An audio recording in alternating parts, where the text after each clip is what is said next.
Problēma ir tad, kad cilvēki neapzinās šos mehānismus un nesaprot, kas tam ir apakšā.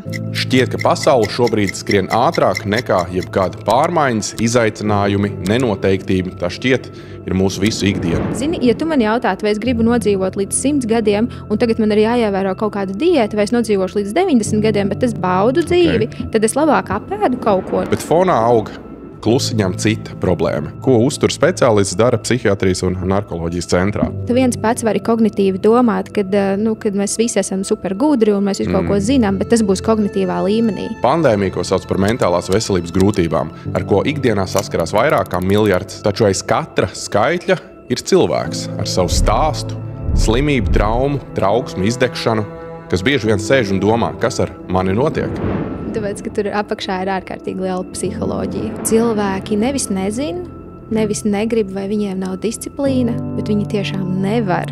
Ja mums bērnībā deva konfektīti, kad mēs nokritām, tad mēs gribēsim konfektīti, ka kaut kas neiet tā, kā mēs plānojam. Šis podkāsts ir vieta godīgām sarunām, jo daloties mēs saprotam ne tikai sevi, bet arī to, ka neesam vieni. Tur ir saistība ne tikai ar fizisko veselību. Tādā veidā tad izdzīvotās labās baktērijas. Pacienti stāsta, ka viņi tiešām jūtas labāk, un viena no tādām, man liekas, klasiskajām lietām, ko var ļoti ātri pamanīt, ir tad, ja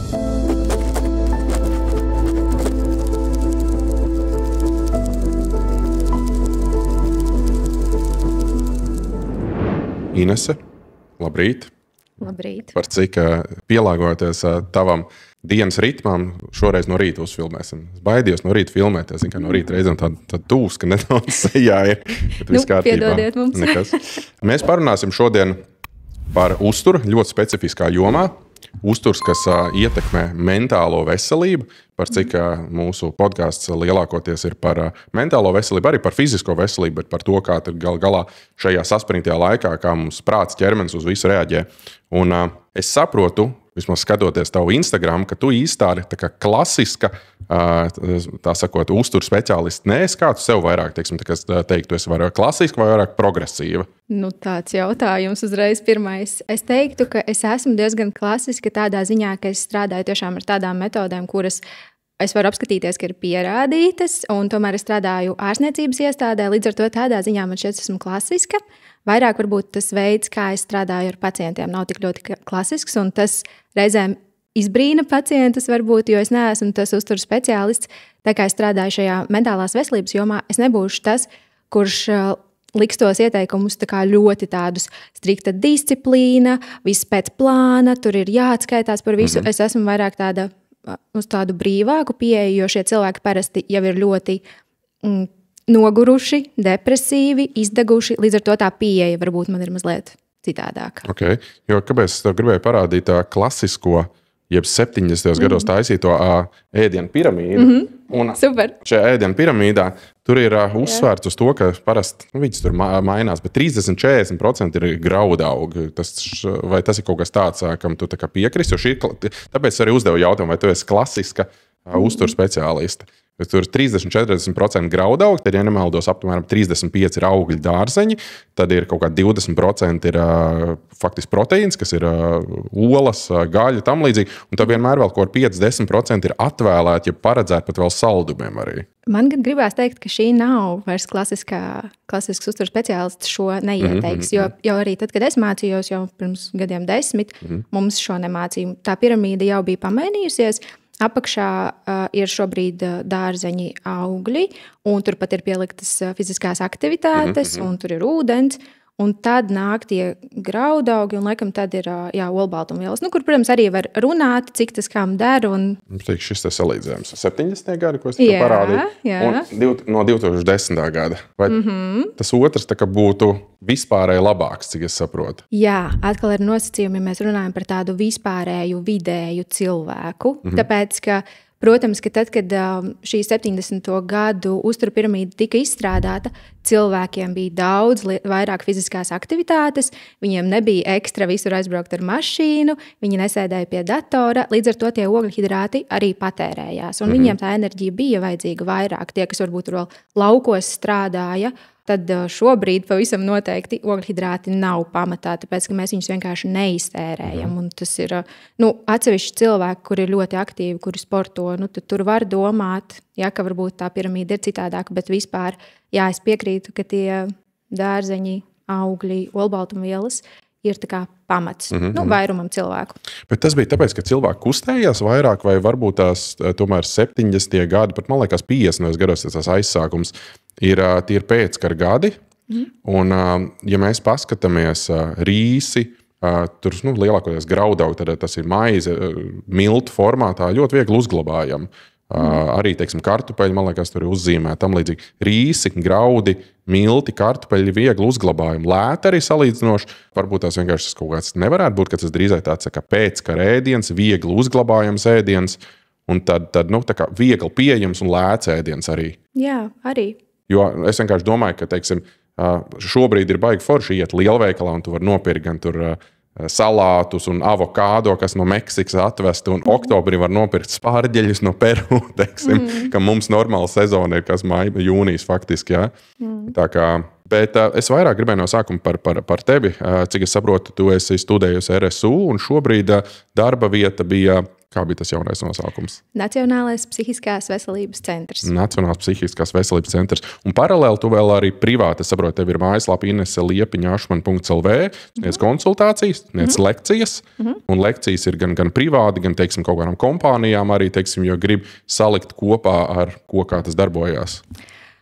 Konsultācijas, tātad man ir online un lekcijas. Īsnībā pārsvarā tie ir uzņēmumi un arī dažādas sadarbības, un tas ir dažādu tā kā projektu ietvaros. Piemēram, frizieriem veido lekcijas, un tad mēs runājam par to, kā matus ietekmē, piemēram, veselīgs uzturs.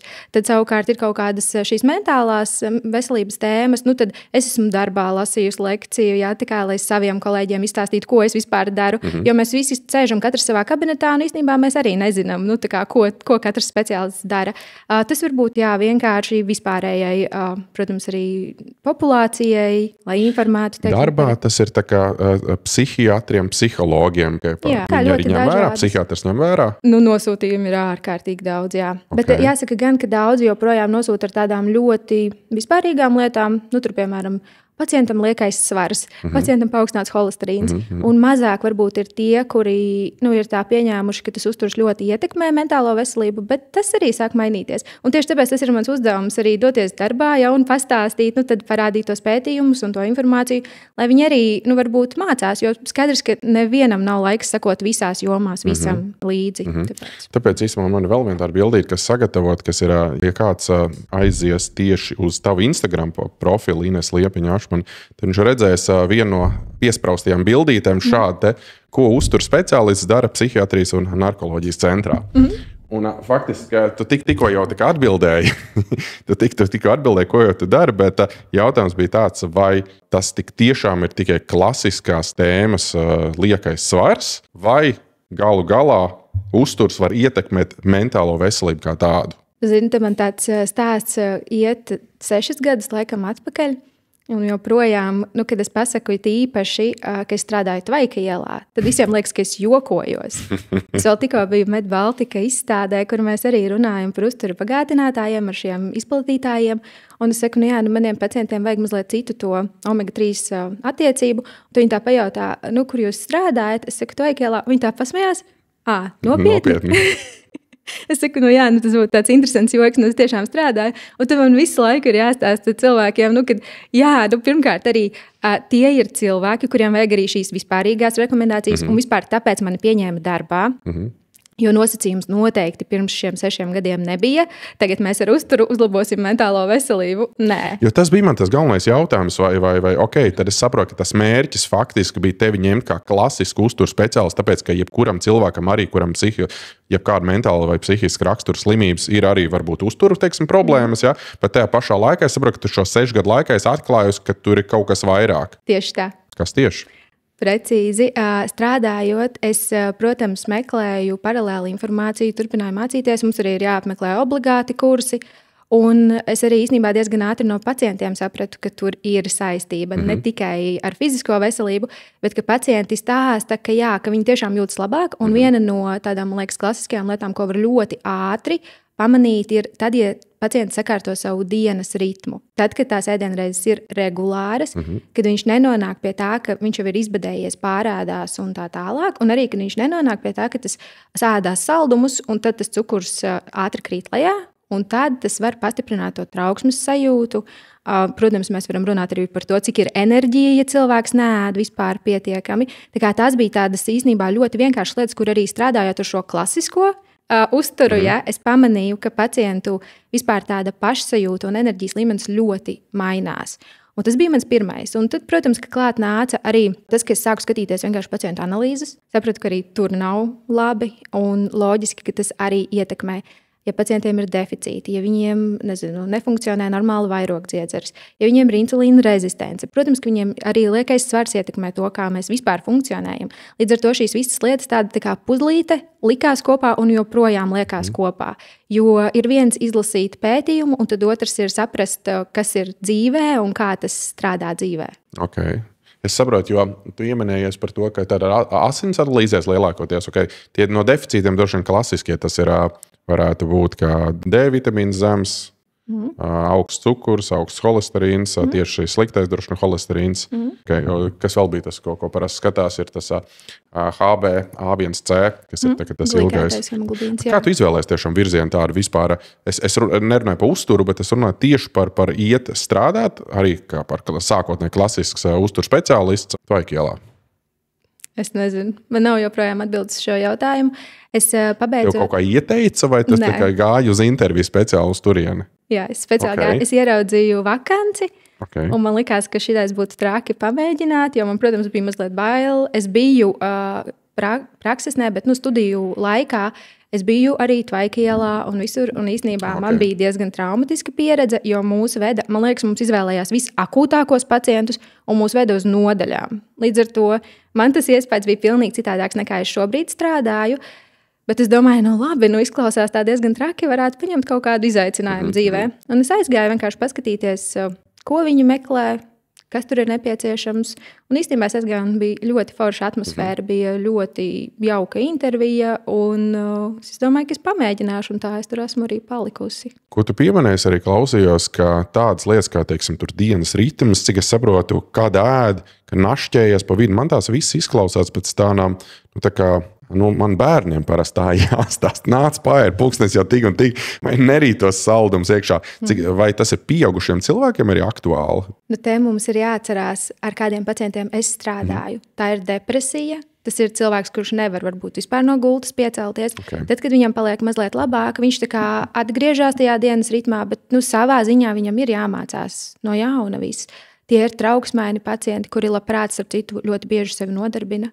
Un viņiem pilnīgi nav kontakts ar savu ķermeni. Un tad, kad tev nav kontakts ar savu ķermeni, tu jūti izsalkumu nevis tad, kad tev mazliet gribas ēst, bet tad, kad jau tu ģīpsti un kad jau ir tiešām slikti. Līdz ar to tur ir specifika. Un droši vien, ka jā, ja cilvēkam ir tāda mentāli laba šī veselība, mēs nerunātu par šīm lietām, bet tā ir tā specifika, kas ir šādiem pacientiem. Tas sanāk tā, ka visticamāk tas cilvēks sevi jau novedis līdz kaut kādai hipoglikēmijai, viņam jau zems cukurs, viņam vienkārši, sūdīgi paliek tajā brīdī, un tad viņi vienkārši ķer jebko, kas par rokai, un tad, protams, starp citu sev arī kā trauksmains cilvēks, esmu arī to pamanījis, ka ļoti bieži sanāk aizstrādāties, un tad ir slikti.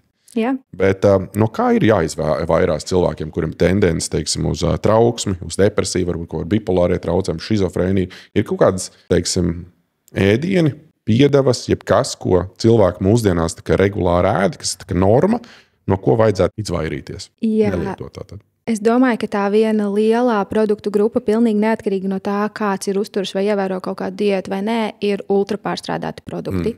Jo mums ir jāsaprot, ka mūsu organisms pazīst tos ēdienus, kuri ir dabā. Mēs neesam vēl, es domāju, adaptējušies tik tālu, lai mēs zinātu, kas ir mākslīgie saldinātāji, kas ir krāsvielas, kas ir mononātrija glutamāts, ka mēs nevaram apstāties ēst čipsu paku, jo tur ir šis garšas pastiprinātājs. Umami, vai kā to garšu sauc? Kas izceļ vēl to sāli, taukus un tā tālāk. Tā kā ultrapārstrādātie produkti, es teiktu, tas ir numur 1 un ļoti tāds, ko var ievērot visi. Ja tos var samazināt līdz minimumam, tad tas ir super.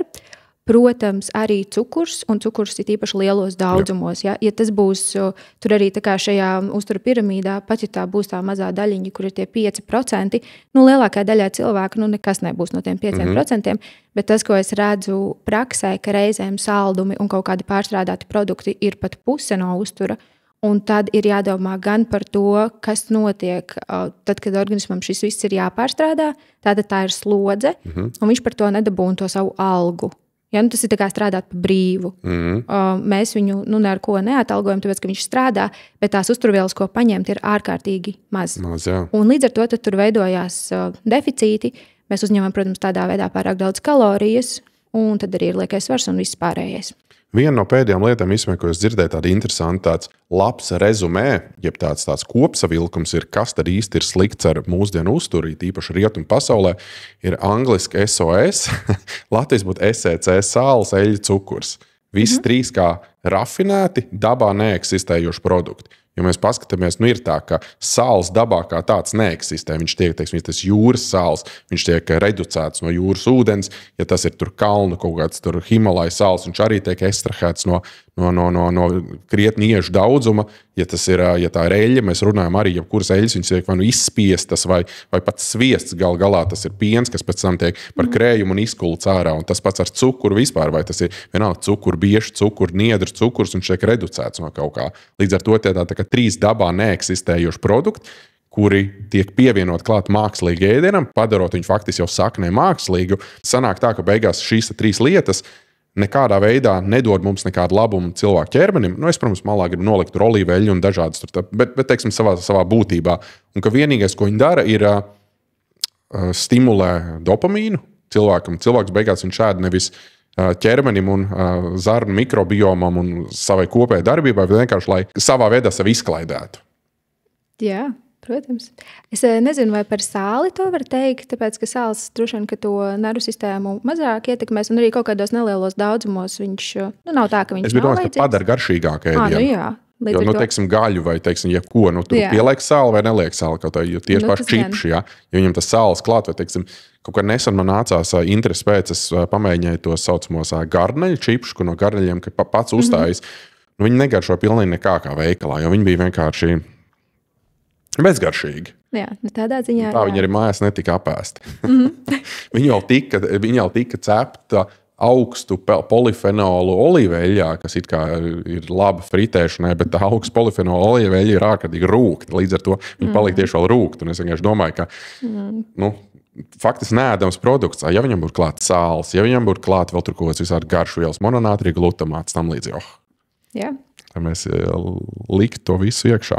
Un kāda būtu ideālā diēta, ja, teiksim, cilvēkam ir, es teiktu, hroniska mentāla saslimšana, psihiska saslimšana, jo akūtie gadījumi, es domāju, ļoti specifiski, bet tieši hroniski cilvēkam, teiksim, hroniski vairākas gadus cīnās ar depresiju.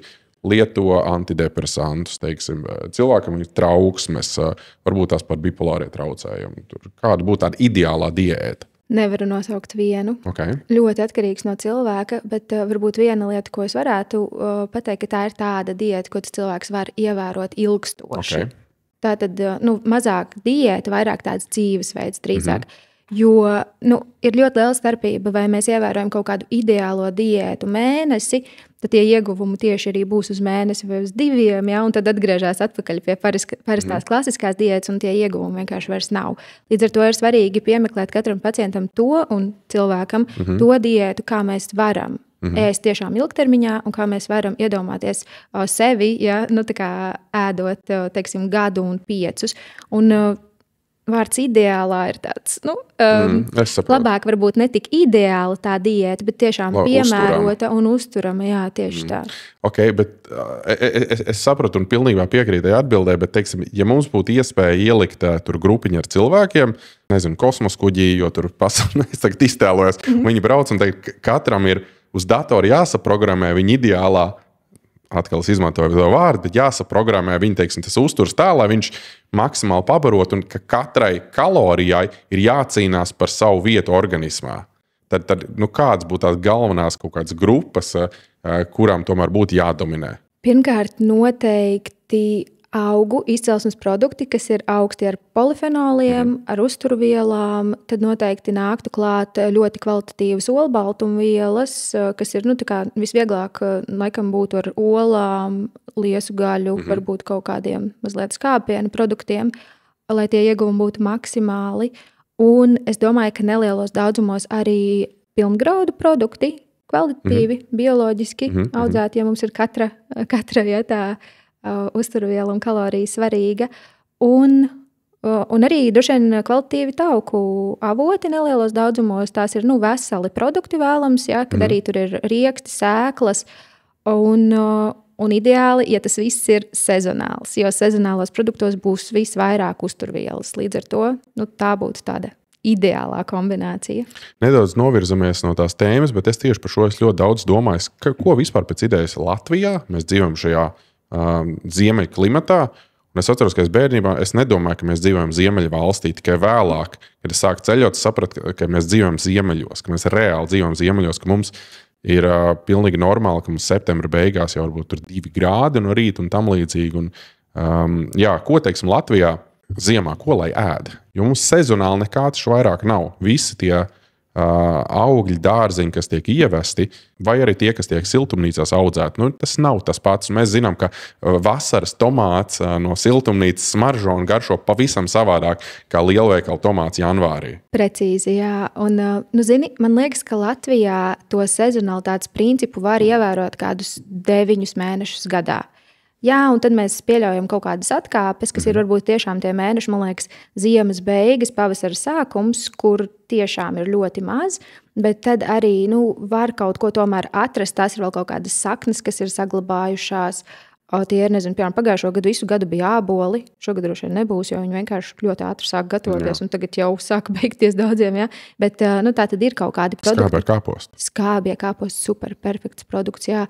Un arī, man liekas, mums ir ļoti tā tradīcija arī gatavoties ziemai. Un to nevajag aizmirst, jo tas ir svarīgi. Mēs liekam saldētavā ogas, sēnes, kas ir vieni no polifenolu bagātākajiem produktiem. Mēs varam kaut kādas lietas sālīt, kas ar marinējumiem? Viņiem ir kaut kāda pievienotā vērtība vieta diētē. Ja mēs skatāmies uz marinētiem gurķiem, marinētām sēnēm, marinētiem patisoniem un tam līdzīgas lietas, ko parasti omas pieliekamē var atrast, kam vēl omas dzīves.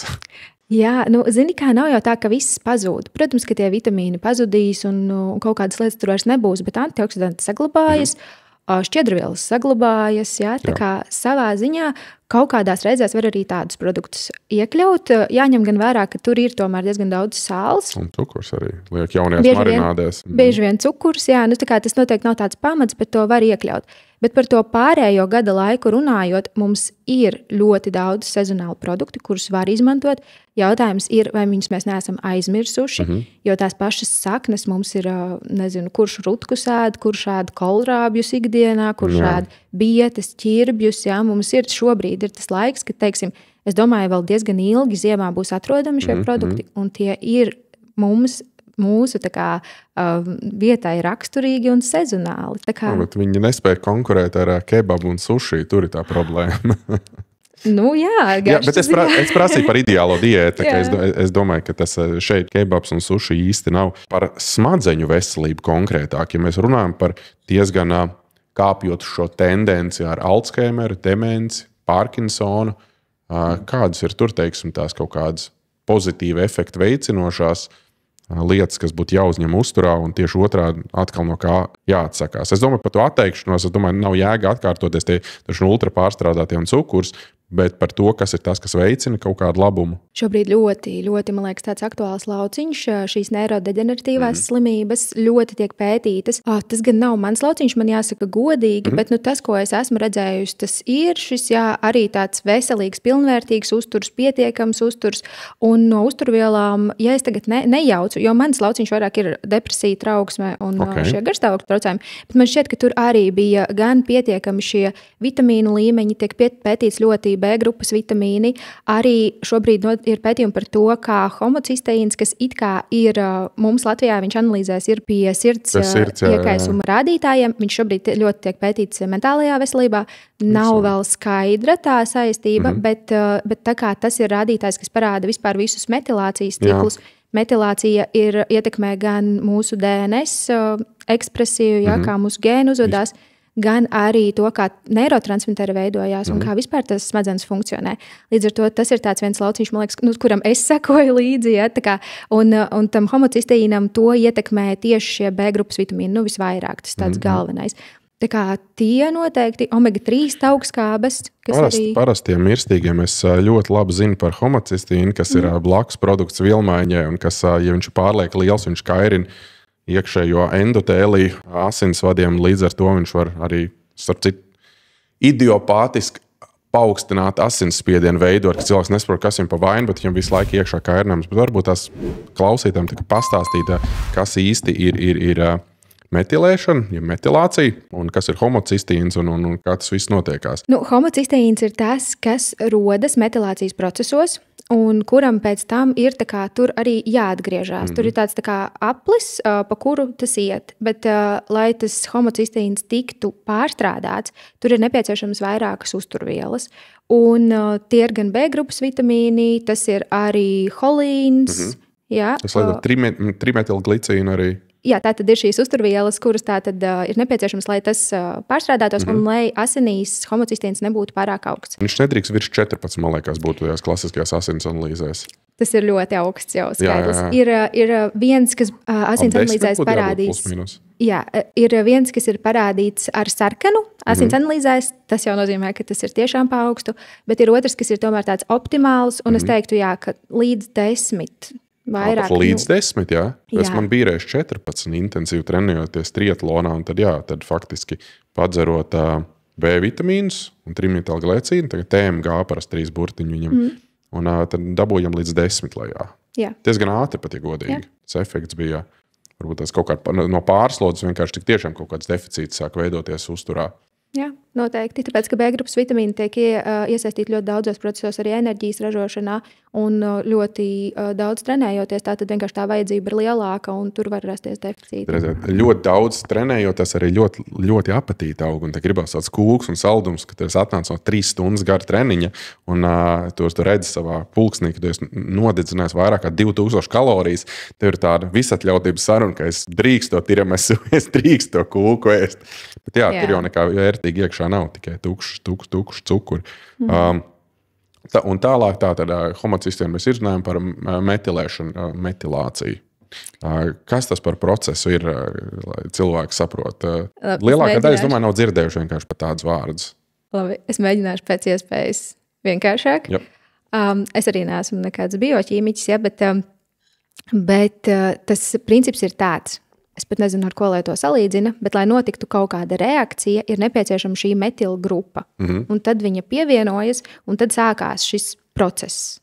Tātad viņa nevarētu būt tā, ka metilācija būtu, es prātoju vienkārši tagad, process, kā padarīt konkrētas vielas ķermenim biopieejamas. Tas ir viens no, jā. Ja mēs runājam, teiksim, par B grupas vitamīniem, tad metilējoties tie kļūst mums pieejami un aktīvi. Tas ir viens no, bet, teiksim, gēnu darbībā savukārt ir tā, ka tā metilācija, viņa var arī to gēnu noklusināt, jo mums nevajag, lai visi gēni visu laiku ir aktīvi, un tas mainās visu laiku. Tātad, kā tie gēni uzvedīsies? Jo aktivizējot kaut kādus gēnus, mēs atkal varam iegūt slimības, un tas nav vajadzīgs. Un teiksim, neirotransmiteri, lai veidotos, tad arī, tātad tas sākumā tā ir aminoskābe, pēc tam tie ir kaut kādi starpprodukti, un tur arī tiek piesaistīta šī metilgrupa. Līdz ar to tas ir tāds tā kā mazais darbonis organismā, kurš tiešām ietekmē gandrīz visu procesu, enerģiju ražot, aktivizēt garstāvokli. Jā, un tāpēc tas ir ļoti svarīgi, un tāpēc arī to šobrīd skatās mentālās veselības kontekstā, jo, protams, atkal viens ir tas, kā ir teorijā un kā mēs saliekam schēmas, un otrs ir tas, kā to var vispār pārbaudīt un vai to vispār var pārbaudīt dzīvā cilvēkā.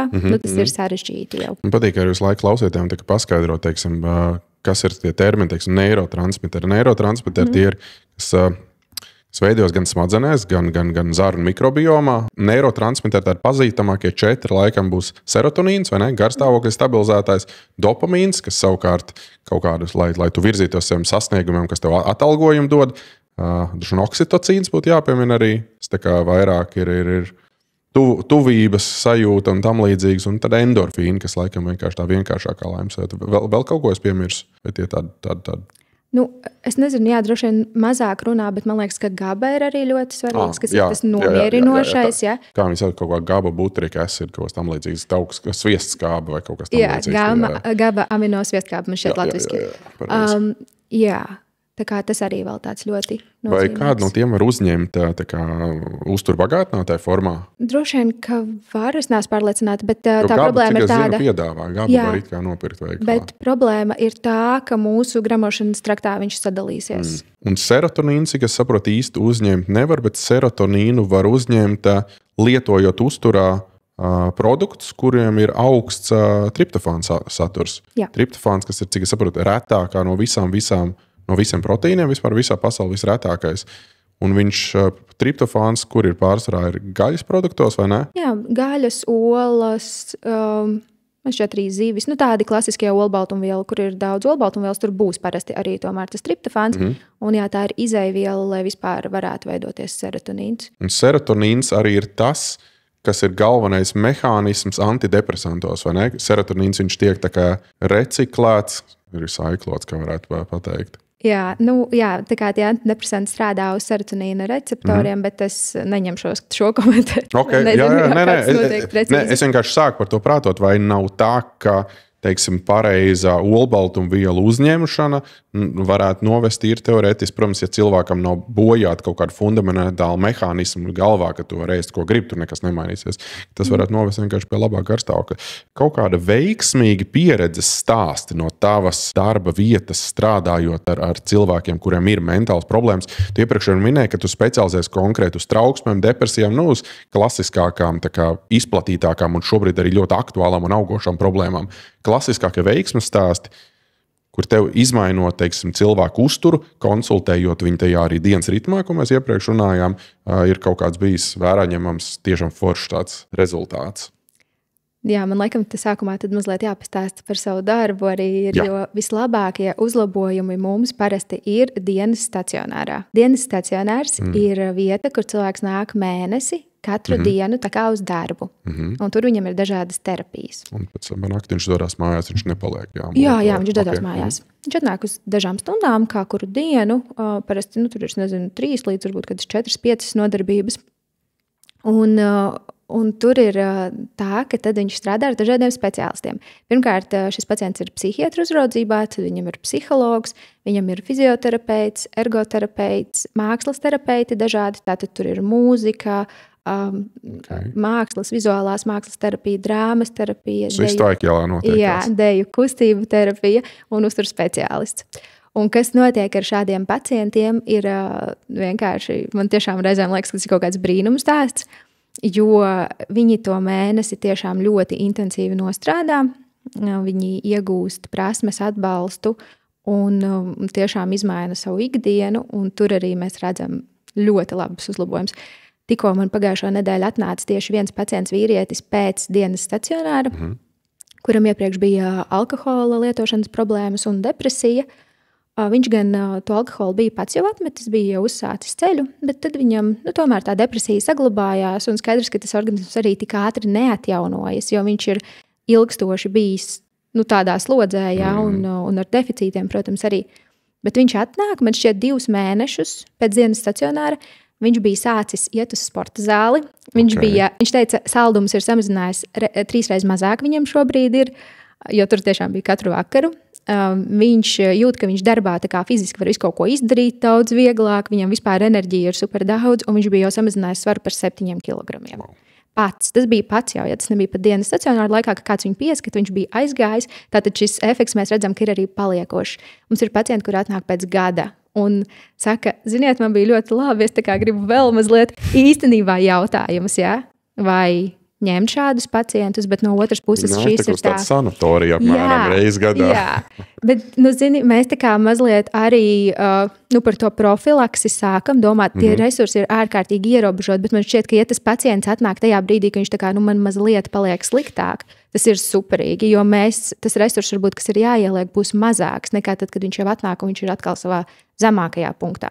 Tā kā mums tiešām tas darbs ir tāds diezgan, ar tādu labu atgriezenisko saiti. Mums tur pacienti raksta arī novērtējumus un nāk stāstīt pēc tam, kā viņiem iet, un tas ir ļoti forši redzēt šos rezultātus. Es domāju, ka tas tāds, man vismaz ir par Tvaiku ielu bija parasti klasiski domājot, ka cits viedoklis man likās, ka tur tiešām ir baltais krekls, kā saka, un viss. Bet tagad mēs klausāmies, ka tur notiekās mūzika, tur uztur konsultācijas, vēl kaut kas. Baigi forši izklausās. Ka jūs ejat ļoti pareizā virzienā. Man arī tā šķiet, un kā īstenībā ir tā, ka es nezinu, vai drīkst daudz stāstīt, jo mēs netiekam jau galā ar to pacientu apjomu, kas ir rindas. Un katru reizi, kad gribas, protams, pastāstīt, cik ir forši, no otras puses ir tāds, mums vajag vēl resursus. Ja, varbūt, ja mūs sadzird kāds, kurš grib palielināt resursus šim, tad tā noteikti ir lieta, kas ir ļoti, ļoti aktuāla šobrīd. Es domāju, ka viennozīmīgi, un tas ir arī viena no šī podkāsta arī mērķiem, ir aktualizēt to tēmu, cik tā ir augoša arī Latvijā, ka tas nav tikai Amerikā vai Lielbritānijā, ka arī Latvijā šī trauksmes un depresijas un tam līdzīgas izpausmes, kas, manuprāt, pa vairākumu kārt ir dēļ dzīvesveida vienkārši. Un vienkārši palīdzot šiem cilvēkiem sakārtot dzīvesveidu. Jo man tās izklausījās bez mazliet vairāk kā tādas dzīvesveida konsultācijas, nevis ārstēšana, medikamentoze ar antidepresantiem, ar trankvilizatoriem un ko vēl parasti, ar ko stādās priekšā. Tā ir kombinācija. Jā. Viņi ļoti bieži ir arī tur ir medikamentozā terapija. Okay. Kur arī ir īstenībā ļoti svarīgi piekoriģēt, jo tad, kad pacients ir uz vietas mēnesi, tas ir ļoti foršs laiks, lai viņam varētu, nozīmēt jaunus medikamentus, un tad ārsts uzrauga viņu. Jo citādāk pacients atnāk uz vienu konsultāciju, nākamā varbūt viņam ir tikai pēc 2 mēnešiem, un tad tur atkal ir daudz grūtāk. Līdz ar to šis vispār tāds ļoti, man liekas, tāda forša programma, un arī, tā kā medikamentos tur ļoti bieži tomēr ir medikamenti arī. Man tāds jautājums ir, man ir ļoti saspringts darbs ar vairākiem biznesiem, ģimeni, sportu, dažādām citām, tur savu TikTok iesaisti, tagad vēl arī podkāsts. Es vairāk reizes dzīvē esmu sastapies ar izdegšanu, kas ir vienkārši no pārāk liela pienākuma, gan nepieciešamo, gan brīvprātīgi uzņemto. Tad brīvprātīgi uzņemtie droši vien vairāk nekā nepieciešamie. Kāda būtu, tas uz kādiem produktiem, uz kādu dzīvesveidu būtu jātēmē tieši, lai izdegšanu tā kā apturētu? Nevis apturētu, bet lai nenonāktu līdz tam. Es nezinu, vai produkti palīdzēs. Okay. Es domāju, ka tas ir par prioritātēm un par to atbalstu, jo jebkurā profesijā man šķiet, ka ir svarīgi, ka tur ir kaut kāda sistēma apakšā. Ja cilvēks iet un dara ārkārtīgi daudz, tad ir jāsaprot, kā to vispār, kas ir tas limits. Ir jāsaprot kaut kādas pirmās zīmes, ka varbūt šis ir pa daudz. Un otrs ir arī, tad, kur var ņemt palīdzību. Vai tas ir kaut kādās, mājas lietās, vai tas ir biznesa lietās, vai tas ir arī īstenībā mentālās veselības lietās. Jo man šķiet, ka katram cilvēkam, kurš vai strādā kaut kādās palīdzošajās profesijās, vai arī strādā ļoti augstā intensitātē, ir jābūt supervizoram. Tur nav varianti. Tāpēc, ka tu viens pats vari kognitīvi domāt, kad mēs visi esam super gudri un mēs kaut ko zinām, bet tas būs kognitīvā līmenī. Un tas nebūs tas pats, kas parunāt ar cilvēku par to, kas tev ir. Pastāst. Pat, vienkārši reizēm pat uzklausa. Reizēm tu vienkārši izliec to, ka ir grūti un tu sajūties uzklausīts. Un tev jau no tā viena paliek vieglāk. Jā, un, protams, sievai to nevar teikt, ja es pasaku, ka man ir grūti, viņi stāsta, cik viņiem vēl grūtāk ir. Es atkal stāstu, kas ir jādara. Ja es nevis klausos, man uzreiz ir 5 risinājumi, un tu mans vīrs, man liekas, vispār ar mani vairs nerunā. No jēga. Viņi man atkal liks kaut ko darīt. Man savukārt otrādi, ja man sieva saka, es viņai stāstu risinājumus. Viņi nevēlas risinājumus. Viņi vēlas tieši tā pateikt, lai uzklausītu. Tev tiešām ir grūti. Jā. Ok, sapratu. Bet es biju domājis no tā, tomēr ir kaut kāds optimālāks, varbūt tās uztur risinājums, lai cilvēkam būtu nedaudz augstākā enerģija? Ir, zini, kā es teiktu, tāpatās kā sportistiem. Tu noteikti zini, ka tiklīdz ir šīs lielās slodzes, uzturam ir vēl lielāka nozīme. Tieši tāpēc, ka tiek patērēts vairāk, tieši tāpēc, ka tur tās kalorijas ir vairāk. kas ir nepieciešams, bet ir svarīgi, kādas tās ir. Nu, nevar apēst to pašu, ko parasti, plus vēl kūku, vai ne, ar tām 500 ekstra kalorijām, jo tad tiks izjaukts tas mikrovielu un arī mikrovielu daudzums. Un tāpēc arī pie intensīvas tādas mentālās slodzes. Man ir bijis vienkārši tā, ka pēc kaut kādām supervīzijām man trīc rokas un man vienkārši nenormāli gribas ēst. Tāpēc, ka es esmu kognitīvi kaut ko pārstrādājusi. Jā. Un tas, ko cilvēki arī, man liekas, neņem vērā, ka smadzenes patērē ļoti daudz enerģiju un jebkura gan mentāls darbs, tātad, ar galvu darbs, gan arī kaut kādas pat traumu pārstrādes un psihoterapijas, tas viss smadzenēs veido tādu rītīgu slodzi, un tur veidojās šie jaunie neironu ceļi, un tas viss tieši tāpat kā mūsu, kad muskuļi veidojās, tas paņem enerģiju. Līdz ar to adekvāts enerģijas daudzums pirmkārt un kvalitatīvs. Un vēl varbūt pie lielām slodzēm var, protams, piesaistīt arī kaut kādas papildus uzturvielas. Viens no tiem, ko es ieteiktu, būtu arī adaptogēni, tāpēc, ka... Gribēju prasīt par to. Jā, tāpēc, ka tie kā reiz... Es savā praksē esmu novērojusi, ka maniem pacientiem viņi nestrādā parasti, cik viņi ir lietojuši. Bet mana teorija, es nezinu, vai tā ir pierādīta vai nē, ka tie strādā tad, kad tas stress palielinās. Tāpēc, ka tas ir adaptogēns. Adaptogēns palīdz noturēt, izturēt to. Par ko tieši mēs runājam? Par funkcionālām sēnēm vai var vēl kaut ko? Var vēl kaut ko. Piemēram? Ašvagandu. Okay. Uzmanīgi gan, bet arī ir viens no variantiem. Tāpēc, ka viņa ne visiem pirmkārt var derēt. Tur ir jāskatās tur ir hormonālais līmenis arī jāskatās un kaut kādas vēl nianses. Kur hormoni jāskatās? Sieviešu hormoni. Okay, bet mēs šeit arī testosterons. Ok, labi, paskatīšos, bet man ašvaganda, es teikšu, ja dod kādu efektu, tad tikai pozitīvu. Es zinu, ka es runāju ar pazīstamu cilvēku, kas ir pret ašvagandi, jo viņš saka, ašvagandi tur padara apmēram tā kā zāles smēķētāji, tur tāda nekāda. Es saku, nevienā brīdī, es tev izskatos kā zāles smēķētājs, man liekas, man tieši tā enerģija tieši līst pa visām malām ārā. Tā kā, varbūt tas ļoti individuāli arī. Ok, labi, ašvaganda, funkcionālās sēnes, būs kaut kāds lion's mane, vēl tur kaut kas. Jā, atkal atkarībā no tā, ko mēs gribam. Jā. Tāpēc, ka arī visas funkcionālās sēnes iemest vienā katlā mēs nevaram. Viņām katram ir sava šī ļoti specifiskā aktīvā viela un arī savi ieguvumi. Ja mēs runājam tieši par kognitīvo tādu noturību, jā, tad lion's mane ir tā. Ja mēs runājam, teiksim, par sportu un fizisko, tad tas būs kordiceps, ko var lietot. Jā. Tā kā tur ir jāskatās, kāds ir mērķis. Un tas, man liekas, arī tas, ko cilvēki ļoti bieži jauc un varbūt tur tās skepse rodas, jo vienkārši paņem kaut ko palietot. Kaut kādas funkcionālas sēnes, vienalga no plauktiņa, šitās būs labas. Un parasti arī vēl vienu to burciņu, tur mēnesim, nekāda jēga nebija. Jā, precīzi. Un varbūt ne katru dienu, tāpēc, ka tur aizmirstās. Tas vēl labāk, jā. Un tad, šitais nestrādā. Bet īstenībā tur ir jābūt ļoti skaidram mērķim, skaidrai devai, cik vajag, un tad arī to rezultātu. Ar tām, kas rakstīts uz iepakojumu, pietiek vai nepietiek devām, vai tur individuāli jāskatās? Tur ir jāskatās individuāli. Tāpēc, ka ir cilvēki, kuri ir ļoti jutīgi arī uz šiem produktiem, un īstenībā viņiem, blaknes ir diezgan reti, teiksim, tām sēnēm funkcionālajām. Bet var būt, un arī jautājums ir, teiksim, ja mēs runājam par psihiatrijas pacientiem, tad es šo parasti neiesaku, jo tur tomēr tie mehānismi, kā tas strādā, ir līdzīgi kaut kādiem antidepresantiem un medikamentiem un šīm sēnēm. Līdz ar to vai nav tā, ka kas tur beigās strādās. Man liekas, bija ar antidepresantiem ir ļoti konkrēts lietas, ko nedrīkst lietot triptofāns, lai vienkārši papildus serotonīns nav nepieciešams. Asinszāle, cik es saprotu, arī bija aizliegta kopā ar, jo arī līdzīgs mehānisms. Un vēl bija kaut kādas konkrēti neatcerēšos, bet es zinu, ka, ja es parasti skatos kaut kur uztur bagātinātāji, ko, teiksim, palīdzēt savam vecākiem, un mans tēvs gadus 11 jau lieto, varbūt pat 20 antidepresants, es ļoti rūpīgi skatos, ka parasti, teiksim, kaut kāds 5 HTP, triptofāns, un tā teikt, ka tas nav viņam. Tā kā, jā, tur, protams, es domāju, ka vispār cilvēkam, ja viņš ir uz kaut kādas medikamentozās terapijas, ļoti rūpīgi jāpakonsultējas tomēr savu ārstējošo ārsti, kas ir tie uzturbagātinātāji, tīpaši, kas ir nomierinoši vai tieši otrādi.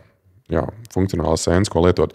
Ar trauksmi, kur no šīm lietām, ko es tagad pieminēšu, vai es drīkstu vai nedrīkstu, pieņemsim, kafija. Ja es esmu trauksmains cilvēks un vēl ar aktīvu dzīvesveidu. Atkarīgs, kad un cik daudz un kādu. Un kā cilvēks reaģē. Labi, melnu kafiju vienreiz dienā no rīta, vienu tasīti, un reaģēja tā, ka citreiz ir ok, citreiz trīc rokas. Ar ēdienreizi vai tukšā dušā? Ar ēdienreizi. Tukšā dušā nē, tad uzreiz skābi var tur provocēt. Nu redzi, es teiktu, ka tad tomēr nē.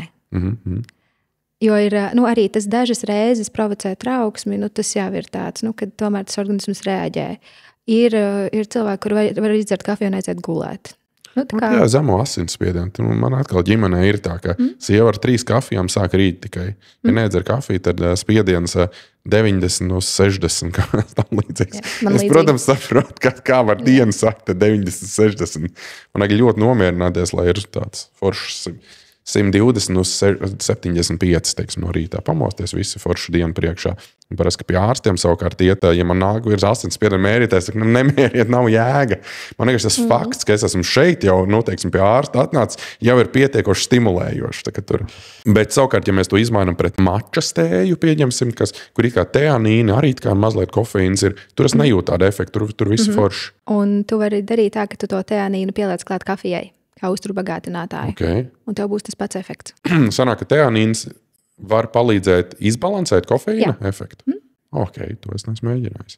Tas var, jo man kafija, man ārkārtīgi garšo, tā garša kvalitībai labai kafijas no espresso mašīnas uztaisīt melnu kafiju, viennozīmīgi nekādus cukurus, nekādas pienas klāt, tā garša vienkārši fenomenāli, un man īstenībā man ir žēl, ka, dēļ tā efekta, pie tam es esmu arī taisījis DNS analīzes, kur skaidri parādīts ir, ka man ir ļoti lēna, ja maksimālais uz to slikto galu kofeīna uzsūkšanās ātrums. Tas nozīmē, ka tā pusdzīve tam kofeīnam vēl tā, ka man vakarā pusi vēl iekšā.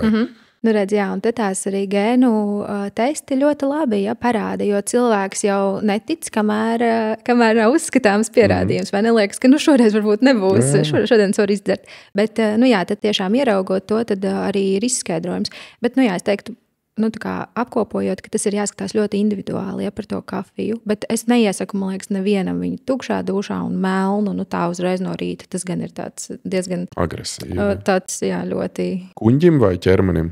Vispār, gan, jo ir jāsaprot, ka arī tas kofeīns uzsūksies ļoti ātri, un tā koncentrācija būs nevis tāda mērena, bet uzreiz. Tas sajūta ļoti intensīvi. Es zinu, ka no rītiem ir agrāk sanācis tiešām tukšā dušā, jūti. Jā. Katram podkāstam ir nepieciešams atbalstītājs, un podkāstu, kas ar mani notiek, atbalsta kompānija IRFI Recovery, kas ir sporta atjaunošanās un limfodrenāžu ierīču ražotāji no 2018. gada. Tā ir latviešu kompānija, kurā neslēpšu arī es esmu līdzīpašnieks. IRFI Recovery ierīces ir ļoti labas pret jebkādām limfas atteces problēmām, pret tūsku, nogurušām kājām, arī kā sporta atjaunošanās noderēs gan sievietēm, kam interesē, teiksim, cīņa ar celulītu, vīriešiem, kam interesēs profilaks kardiovaskulārām slimībām, jauniešiem kā sporta atjaunošanās. Un šogad, 2025. gadā, www.irfi.lv mājaslapā ar promo kodu podcasts jūs varat iegūt papildus 15% atlaidi. Kreatīns. Ir pēdējā laikā ļoti daudz runā par kreatīnu, kā par atbalstu smadzenēm. Esmu dzirdējis, ka kreatīnu pat, ja bija slikts miegs pie pietiekoši liels kreatīna devs, un te mēs nerunājam par 5 gramiem, bet, teiksim, 10, 15, 20 grami, kad varot noņemt visas tās sliktās sajūtas tajā dienā. Es, protams, nerekomendēju, ka tagad jāguļ mazāk un tas jādara, bet ja sanācis, pieņemsim, kāds viedoklis par kreatīnu? Arī man šobrīd tiek ļoti pētīts. Tie pētījumi nav vēl tādi tik viennozīmīgi, lai es, teiksim, saviem pacientiem arī liktu viņu klāt, bet es šim sekoju līdzi. Un es teiktu, ka atkal, ja cilvēkam vēl ir plus fiziskā slodze, tad tas ir super viens tāds ļoti drošs uzturbagātinātājs. Viņš ļoti pētīts ir no drošības viedokļa gan jau no 50 gadiem. Tur. Un arī sportā. Ir reāli tā kā uzreiz tie rezultāti jūtami. Tā kā uz spēku un, es nezinu, vai uz izturību laikam ne, bet tieši uz spēku. Jā, uz spēku, jo tur tas mehānisms ir vairāk tieši uz anaerobo slodzi, ka ir šis pēkšņais spēcīgais impulss uz izturības sporta, cik es saprotu, nekāda jēga nav. Viņš tikai papildus aiztur šūnās ūdeni, kas izturības sportā īsti nav nepieciešams. Un es saprotu arī, ka tur kā cilvēki padzird, kreatīns, un sāk lietot to standartu 5 gramus dienā, saka, nē, man nekāds efekts nebija. Un tad, cik es saprotu, ir tas, ka cilvēka ķermenis, cik es esmu lasījis, pētījis, klausījies arī, kur speciālisti par šo tēmu runā, ka cilvēka ķermenim, muskuļiem ļoti patīk tas kreatīns. Un tos 5 gramus viņi tā kā paņem uzreiz sev. Un, lai būtu tā kā pārpalikums, kas tā kā arī pietiktu smadzenēm, ka tur tās devas diezgan palielas ir nepieciešams. Tur bija runa par pat 25 gramiem dienā. Bet cik es pats esmu mēģinājis, eksperimentējis, man, ja tā kā iet pāri tiem 15-20 gramiem, man, es jūtu iedarbību tur gan kuņģī, gan vētra izējā un tam līdzīgi. Pavisam vienkārši sakot, ka no pārliek, teiksim, ja es vienā reizē 15 gramus kreatīnas, tā kā nedaudz slikti duša pat parādās. Tā kā, es domāju, tas ļoti droši individuāli ir. Jā, noteikti. Un arī tas, ka viņš aiztur ūdeni, un tas ir īpaši man šķiet sievietēm, tad viņš uzreiz nobīstās, un man bija uzsvarējumi plus 3 kg, es to nelietošu, kas arī jāņem vērā. Vienkārši ir jāzina, ka tas tā ir, ka tur svars būs klāt, un arī īstenībā to ūdens aizturi var redzēt arī. Tā kā, jautājums, vai kāds to izvēlās, vai varbūt daļa šīs blakus parādības. Sportot, tad tie muskuļi paliek tādi forši. Jo cik es tas ūdens, kas aizturās, viņš jau nav tā kā saka, starpšūnu ūdens, teiksim, kā tūska. Viņš vairāk ir tā kā šūnu iekšējais intracelulārais, man liekas, pareizi sauc, un tad viņš tieši iedod to muskuļu tonu uz tādu apjomu. Vīriešiem, jā, es piekrītu, droši lietojiet. Par uzturbagātnēm mēs iesākam runāt par adaptogēniem, kā būtu ar teiksim, tādām lietām, triptofānu mēs arī pieminējam, bet triptofāns, 5-HTP, GABA, tas pats, teiksim, uz miegu, L-teanīns, ko mēs runājām, SAME, S-adenal L-metionīns, tam līdzīgi lietošana. Es viņus vienkārši visus esmu izmēģinājis. Man šobrīd palicis ikdienas lietošanai ir triptofāns uz nakti, uz miegu, GABA arī, teanīns arī. Tas SAME, jeb S-adenal L-metionīns, tas šobrīd nav, bet to es pa dienu parasti lietoju. Tas man liekas, ka viņš baigi forši garstāvokli stabilizē, un cik es saprotu, viņam arī pozitīvs efekts uz aknām esot. To nemācējuši komentēt, bet jā, šie visi uzturbagātinātāji tiek ļoti skatīti, bet es iesaku, ja kādam tiešām ir tā, ka ir šī depresijas vai trauksmes diagnoze, ir ļoti foršas vadlīnijas, kas ir Kanādā izstrādātas, kur ir tieši apkopota informācija par pieejamo, kas tiešām ir pierādīts un kas tiešām strādā, un tās es arī izmantoju un ar tām strādāju. No šiem visiem kaut kas ietilpst? SAME bija pētīts, bet es tagad precīzi neatceros, jo es viņus nevaru pielietot, jo man ir pacienti ar šiem psihiatrijas medikamentiem. Tā kā esmu piesardzīga un es arī neatceros tos rezultātus, bet tas, ko es lietoju, ir vairāk šīs omega-3 augstskābes, vitamīni un tādas lietas, kuras tā kā ir drošās. Par omega-3 augstskābēm es atceros, to uz brīdi pieminēju, ka ir nepieciešams savādāks tieši tas balans, jeb profils. Tur ir runa par kaut kādu procentu tieši EPA un DH, jeb EPS, DHS. Jā. Psihiatrijas mentālās veselības gadījumā ir svarīgi, ka EPS ir 2 reizes vairāk nekā DHS, kas ir pretēji tam, ko iesaka, piemēram, bērniem, grūtniecēm, jo tad tās smadzenes attīstās, tur vairāk ir tāda tā struktūrālā attīstība, bet tieši pie mentālās veselības, tad, kad mums ir svarīga tā šūnu, tā saucamā integritāte, ka tā šūnu membrāna ir tāda forša, ka caur viņu iet viss cauri, tāda caurlaidīga, lai varētu notikt šī komunikācija, nervu sistēmas, nervu šūnu komunikācija, tad ir svarīgas omega-3 augstskābes un tieši šīs EPS. Var izvēlēties arī tikai EPS vai arī tādas, kur tās ir 2 reizes vairāk nekā DHS. Cik daudz būtu dienā jāuzņem omega-3? Sākot no grāma līdz 2 dienā. Jāskatās arī citas lietas. Un kas nozīmē, ka parasti mēs skatāmies ļoti bieži aptiekās nopērkamās, labi nesaukšu aptiekās, jebkura lielveikalā nopērkamās zivju eļļas, tur parasti omega ir tikai apmēram 30%. Un tas sanāk, ka tīri teorētiski būtu vairāk kā 3 tās kapsulas. Tur reizēm norādīt, ka pietiek ar 1 kapsulu, bet tā devers tas sanāk stipri pa mazu. Jā, arī, un ir svarīgi skatīties nevis tikai omega-3, kas ir norādīts, bet saskaitīt tieši, cik ir EPS un DHS. Jo tās ir tās 2 galvenās. Un lai tur tā kopsuma būtu. Jā, vismaz grams. Un kas ar ALS, jeb kas ir, teiksim, linsēku leļā un tam līdzīgi? Super, var pievienot, bet viņas ir jautājums par to, cik viņas daudz aktivizējas. Tie dati ir ārkārtīgi.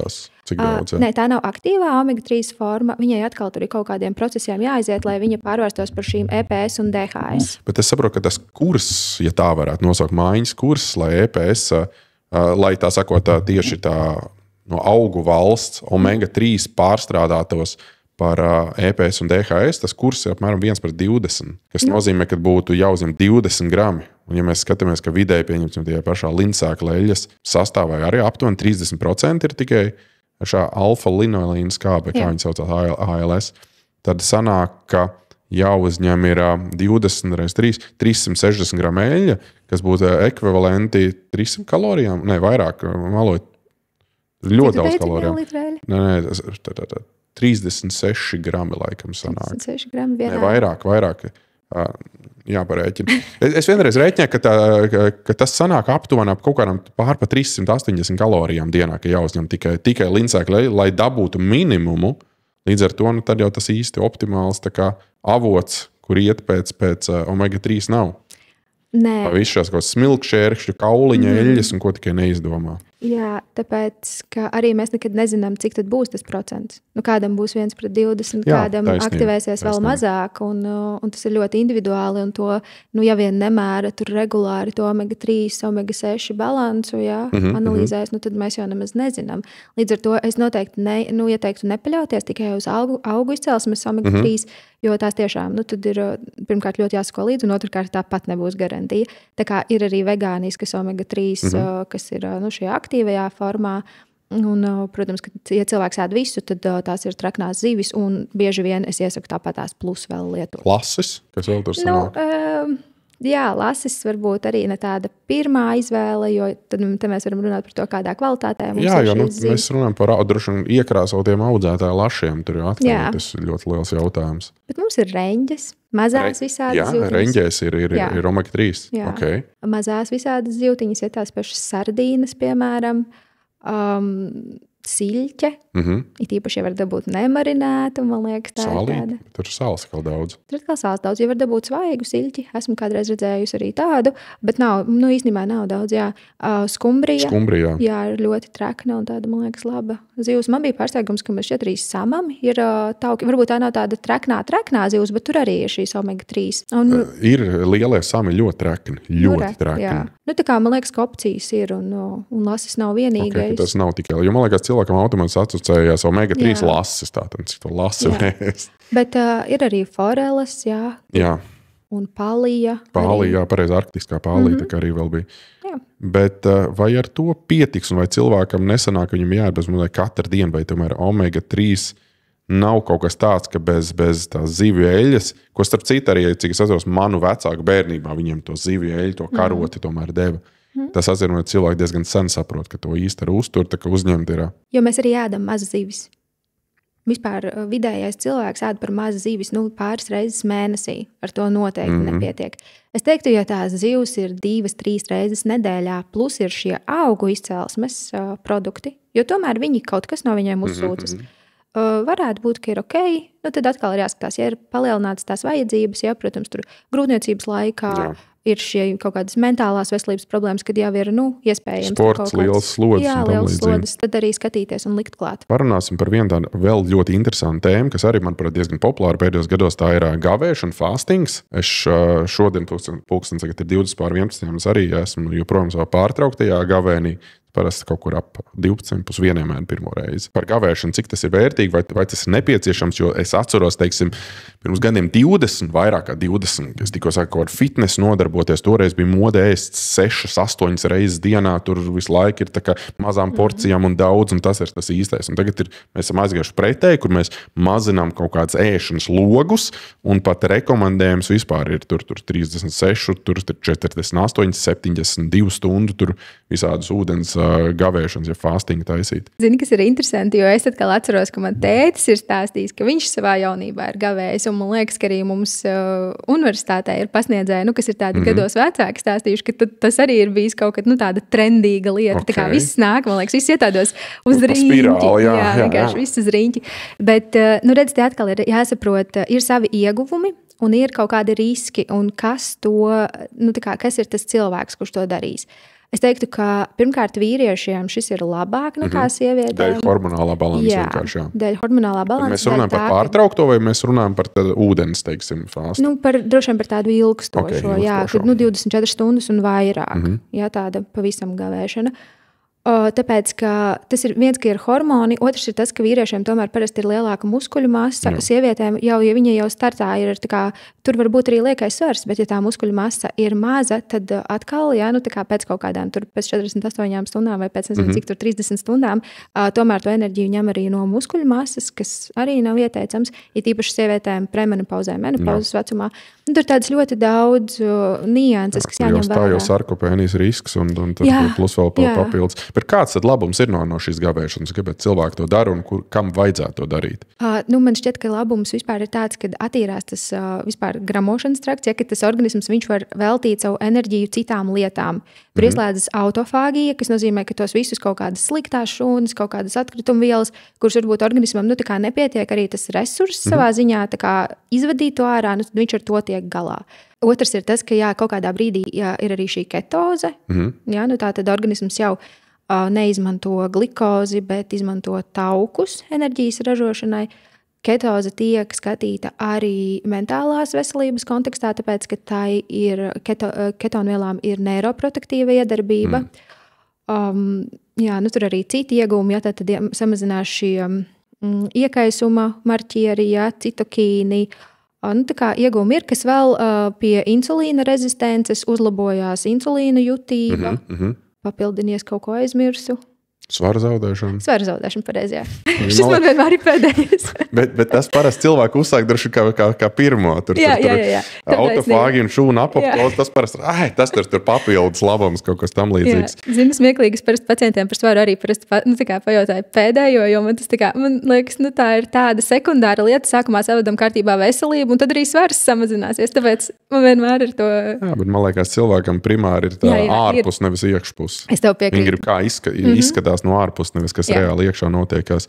Man tāds jautājums, es nesen pavasara beigās, vasaras sākumā 72 stundu fāzi taisīju.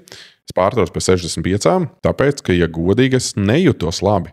Es pirmās 36 stundas bija super, pirmās 24 vispār bija izcils. Pirmajās 24 stundās, es atceros, tā bija sestdienas, es biju izdomājis tā, ka es paēdīšu piekdienu vakariņas, un tad nākamreiz es ēdīšu pirmdienu vakariņas, lai ir tās 72 stundas. Un tā sestdiena, kad es visu dienu neēdu, bija vienkārši fenomenāli. Skatījos Garminā pēc pulsa, man bija ļoti zems, visu laiku bija tāda atjaunošanās stāvoklī visu dienu. Es jūtos labi. Man vienīgais, kas bija, ir izsalkums, bet tā, ka es pietiekoši labi savus dziņas, maņas, hormonus, bet dziņas, maņas un kaut kādu, teiksim, prātu var plus mīnus vadīt, tad vispār nekāda problēma. Vienkārši, kas ir izsalkums, tas nekas nav. Tā nakti es gulēju, man bija fenomenāli miega rādītāji, man bija ļoti zems miega pulss, bija bijis. Tiešām varēja redzēt, ka ķermenim, bet tajā nākamā dienā tad gan es jūtu, ka kaut kas ir mainījies un es nejūtos vairs tik labi. Un vakarā savukārt man sākās tā neliela trauksme, pat sirdsklauves, es teiktu, un pat brīžiem paaugstinājās pulss. Man nācās vienkārši, es vēl to nakti izturēju, bet es sapratu, ka vēl to trešo pilno dienas neizturēšu. Es aptuveni ap 12 paēdot 7 stundas ātrāk nekā plānojis. Interesanti. Zini, te arī jāskatās, jo tu minēji par tām savām slodzēm un par diezgan intensīvu vispār dzīves ritmu. Un trauksme man ir, tā sakot, tā kā psihiatrs ir diagnosticējis, ka ģenerālo trauksmes sindromu un neirologs teica savukārt veģetatīvā disfunkcija. Tā kā kaut kādas šādas, teiksim, novirzes ir no normas. Un jautājums, kas ir ar kortizolu? Droši vien, ka... Nē, kortizols no rīta es esmu mērījis. Kortizols no rīta normas robežās. Rīta kortizols. Jā, bet ir jāņem jautājums, vērā. Cik es viņu pa dienu? Ir jāņem vērā arī, cik ir šī slodze, cik cilvēkam jau ir stress, un tad ir jāsaprot, ka badošanās ir vēl viens stress. Tas ir tomēr stress organismam, jo būt bada stāvoklī, tā nav norma. Tas mums signalizē par to, ka kaut kas ir ne tā kā parasti. Jāmobilizējās. Un var samobilizēties, Un var, protams, ir visādi aizsarga mehānismi, bet ja tas organisms visu laiku jau mobilizējas ar mūsu dzīvesveidu, tad arī ar šo uzmanīgi. Un tāpēc arī saku, ka ne visiem tas derēs. Tāpēc, ka, piemēram, arī mani tādi klasiskie pacienti, viņi jau ir depresijā, viņi jau ir trauksmē, uzlikt viņiem vēl vienu šādu stresoru. Mēs varam tur varbūt sagaidīt, ka no 10 vienam būs labi, bet tas ir, mēs uzņemamies risku tādā veidā, kad visdrīzāk, kad tam organismam vienkārši būs pa daudz vienā brīdī. Bet vai šādos gadījumos, teiksim, tās pārtrauktā gavēšana nebūtu piemērotāka? Jā, un es uzskatu īstenībā, ka visiem cilvēkiem vajadzētu neēst vismaz kaut kādas 10-12 stundas. Tas būtu bet 12-10, tas jau cik vakars un rīts un miegs, tas jau tā kā... Jā, bet arī to cilvēki nedara. 12 stundas? Jā, protams. Ja mēs paēdam tur vakarā vēl skatoties kaut ko tur 10 televizoru, un tad 7 no rīta jau ir brokastis, tā kā pat daudz cilvēku šo neievēro, jo tas minimālais laiks ir kaut kāds, lai tas organisms var tomēr darīt to, kas pa nakti ir jādara, jo pa nakti ir aktīva limfātiskā sistēma un arī smadzenēs glimfātiskā sistēma, kura arī attīra, mums smadzenēs arī veidojas šīs atkrituma vielas, kuras, ja miegs ir slikts, ja mēs ēdam pirms gulētiešanas, tas vienkārši nenotiek, un tas viss rada iekaisuma procesus. Tā kā es teiktu, kaut kāds minimums noteikti ir visiem, un tad tālāk jau, protams, ka tad tās, ēst 8 stundas, es domāju, tas arī ir daudziem piemērots. Un ja to var ievērot, tad super. Par miegu, par to slikto miegu, kā lai cilvēki zina, ka viņam ir slikts miegs? Viņi parasti zina. Viņi ceļās pa nakti, viņi nevar iemigt, ja ir tādi, kuriem vajag 2 stundas, lai aizietu gulēt, tā nav norma. Ja ir jāceļās katru nakti, vispār es teiktu pat vienu reizi, tas jau ir traucēts miegs. Kortizols? Nevienmēr, man liekas. Sadzerās ūdeni pārāk vēl un tad jāiet uz toleti? Arī var būt. Otrs ir arī, kā vispār aiziet gulēt. Ar ekrāniem? Ar ekrāniem, uzēdot saldumiņu. Uzturs arī ietekmē miega kvalitāti. Ja mēs sēdamies saldumus, tad miegs būs sliktāks. Jā, jo sanāk cukurs uzkrīt, pēc tam insulīns nodzēš. Krīt lejā. Alkoholu ielieto. Tā kā liekas, ka ir forši un ir tāds atslābums, īstenībā miegs ir sekls. Kā lai cilvēki zina, vai nebūtu jēdzīgi tomēr izmēģināt pagulēt ar kaut kādu pulksteni vai vietgredzeniem vai kaut kādām tam līdzīgām lietām, un pasakot, cik tā ir tas dziļais miegs, cik ir tas REM-miegs un kāda tā miega kvalitāte. Cik patiesais miegs. Es domāju, ka tas ir labs jau, tie ir labi rīki, tad, kad jau cilvēks saprot parasti, ka viņš jau pēc sajūtām zina, ka viņam ir slikts miegs, un te ir tā kā, tad mēs noskaidrosim. Par tām sajūtām ir tā, ka es pilnībā piekrītu, ka parasti cilvēki teiks uzreiz, ja viņam ir sūdīgs, tiešām es teikšu, kā ir sūdīgs miegs, tad viņš sapratīs. Bet tādu hronisku, nekvalitatīvu miegu, man liekas, ka cilvēks nevar īsti novērtēt pats personīgi. Un es atceros, ka šo teoriju arī atbalstīja viens no pētījumiem, kur ļoti interesanti, kur cilvēku grupai viņiem aizliedz gulēt šīs 8 stundas, viņiem samazināja uz 6, pēc tam 5 stundām, un viņiem bija 2 lietas. Viņiem viena bija subjektīvā anketēšana, viņas aptaujāja tātad, kā jūs jūtaties, un otrs bija kognitīvo spēju tests, kur viņiem tik tiešām kaut kas bija jārēķina. Un baigi interesanti, ka tā līkne gāja tā, ka tā subjektīvai bija sākumā, kas slikti, un pēc tam viņi saka, nē, es tā kā pieredze, baigi labi jūtos. Kognitīvai rezultāti bija vienkārši tankoju uz leju ar vien ātrāk un ātrāk, kas nozīmē, saliekot tās līknes vienu uz otru, parādījās, ka paiet, 2-3 nedēļām pie nekvalitatīva pārāk maz miega, cilvēks domā, ka jūtās labi, bet fiziski viņam tas miegs ir slikts, un es vienkārši no tā viedokļa domāju, vai ja hroniski ir kaut kāda neizgulēšanās, vai cilvēks jau to neuzskata par normu, ir ļoti daudz dzirdēt arī kaut kādi tur tie, tur biznesmeņi vai vēl kaut kas, kas man pietiek ar 6-5 stundām miega, bet būsim godīgi, to ir stipri pa maz. Jā, es tev piekrītu, tāpēc, ka ar visu cilvēks pierod. Slikti justies pierod. Jā, pierod slikti justies, pieņem par normu daudzas lietas, jo vienkārši cilvēks adaptējas, viņš jau var arī ar saviem 30% enerģiju varbūt izdarīt vairāk. Viņš domā, ka tā ir tā norma, ka tā jājūtās. Jā, tā ir jaunā norma. Tā varbūt tās jājūtās, un tas arī viss.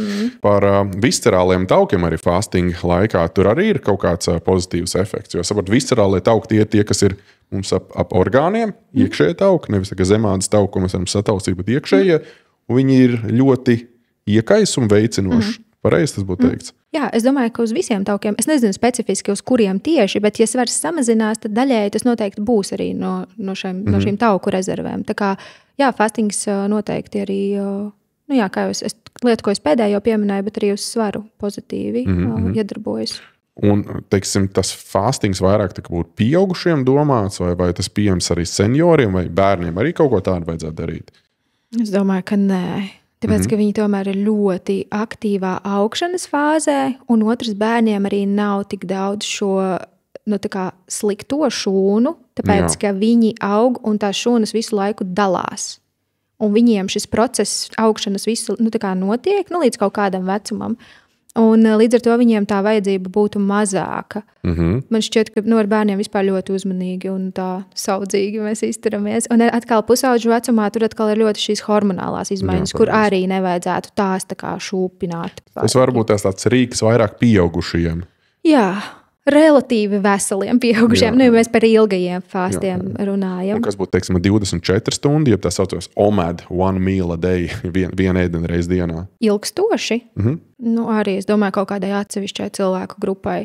Jo redzi, sievietēm es neieteiktu, it īpaši, īstenībā jebkurā vecumā, jo tādā auglīgajā vecumā tas tomēr ietekmē atkal šos hormonus, ovulāciju, pēc tam tālākā vecumā tas ietekmē šo muskuļu masu, ja? Jo būsim reāli vienā ēdienreizē apēst tās kaut vai 1500 vai 1800 kalorijas.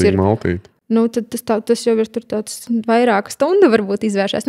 Es personīgi nevarētu. Kā sengrieķi, kas 4 stundas. Jā, bet redz, tad jau tas vairs nav, tad jau tas ir intermittent fastings, vai ne, ka tu 4 stundas ēdi. Tā kā es teiktu, jā, atsevišķi tur varbūt vīriešiem šis vairāk un tā arī ļoti apzinīgi noteikti tas jādara. Jo, lai tu vienā ēdienreizē uzņemtu visu nepieciešamo. Arī olbaltumvielas kaut vai. Jā, tur ir ļoti jāpacenšās. Es esmu sarakstījis tādu sarakstiņu ar diētām dažādām, un es gribētu, lai tu nosauc savu vērtējumu 1 līdz 10 katrai diētai.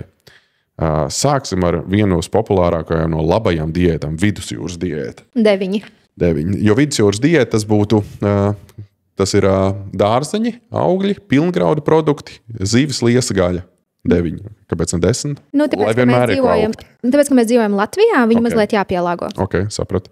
Veģetāra diēta. Zem veģetāras diētas, es domāju, tikai gaļas izslēgšana, paliek olas, piena produkti. 8. Okay. Labi. Es vēl šeit pieminēju tādu jogu diētu, kas būs veģetāra, un kur uzsvars, kur nebūs olas, bet būs atstāti piena produkti, un kur ir uzsvars to, ka viņi ēd tikai pusotru stundu pēc pagatavošanas, vienmēr svaigi gatavots ēdienus, un 2 reizes dienā.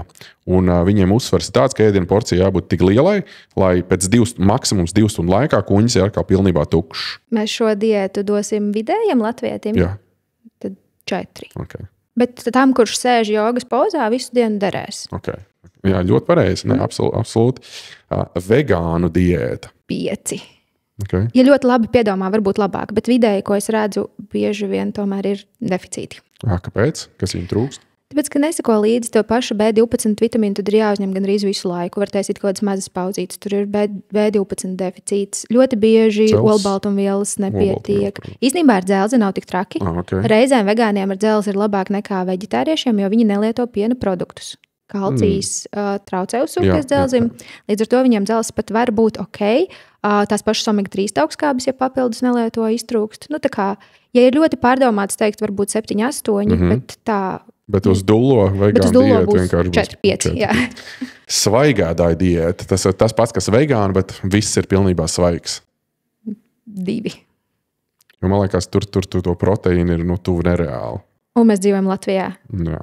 Mums nav klimats neatbilst šim. Mēs ejam tālāk. Augļēdāja diēta. 1. -1. Kāpēc? Vitamīnu un tur viss svaigs un tam līdzīgi. Redzi, te būs tas pats, kas ar visām diētām, kuras ir ārkārtīgi ierobežojušas un iekļauj tikai vienu produktu grupu. Nē, mēs nevaram tā funkcionēt. Cukurs, fruktoze vēl. Sanāk, visu laiku. Keto. Bet labi keto diēta, kur nav nevis tikai gaļu mēs ēdam, bet arī tur avokādo, tur ir olīveļņa, tur ir kaut kādi, teiksim, tur spināti nedaudz. Un tur, teiksim, tā, protams, lai cilvēks noturētās ketozē. 7, bet tāpēc, ka nav visiem piemērota. Ja ir tiešām kāds cilvēks atkal, kurš ļoti sekos līdzi, kurš sekos līdzi arī saviem asins analīžu rādītājiem un zinās riskus un rīkosies attiecīgi, varbūt arī 8, 9, bet vidējam cilvēkam teiktu, ka 7. Jo triglicerīdi uzreiz tas parasti uzšaujās augšā asins analīzēs. Zema blīvuma, lipoproteīni. Un otrs ir, pieņemsim, es zinu, ka es pats esmu mēģinājis mazliet dažreiz, man sieva vienreiz intensīvāk mēģināja, viņai sāka mesties ārā, kā viņa bija iegooglējusi keto rash, jeb tāda izsitumi. Metās un pilnībā korelēja ar tiešām ar to ketozi. Līdz ko uzņem ogļhidrāts sāk pazust, līdz ko atkal ir ketozi, atkal metās ārā. Ļoti interesanti. Viņas ir mediķis, tā kā tas nebija pilnībā uz dullo. Bet karnivora diēta, kurā tikai un vienīgi gaļu. 2. Kāpēc? Tāpēc, tas ir atkal tā ir viena produktu grupa. Viņi ēd gan arī zīvis un olas, jā, tā kā kaut kāds olbaltumvielas vēl. Ir tādi, kas tikai lielo pēd. Tikai gaļu. Tā ir viena produktu grupa, un mēs nevaram sagaidīt no viena produkta, ka tur būs viss pilnīgi, kas mums ir nepieciešams. Jo, tur pēc idejas sanāk, tur absolūti nekāda barība nav zarnu mikrobiomam. Arī. Nekādi. Vitamīni, cik daudz tur nav. No kurienes, teiksim, būs tas pats C vitamīns, antioksidanti, kaut kādi šķiedrvielas, kas nepieciešami. Bet tad uzreiz mēs nonākam pie tāda jautājuma, vai ar uzturu vispār var mūsdienās uzņemt visu nepieciešamo.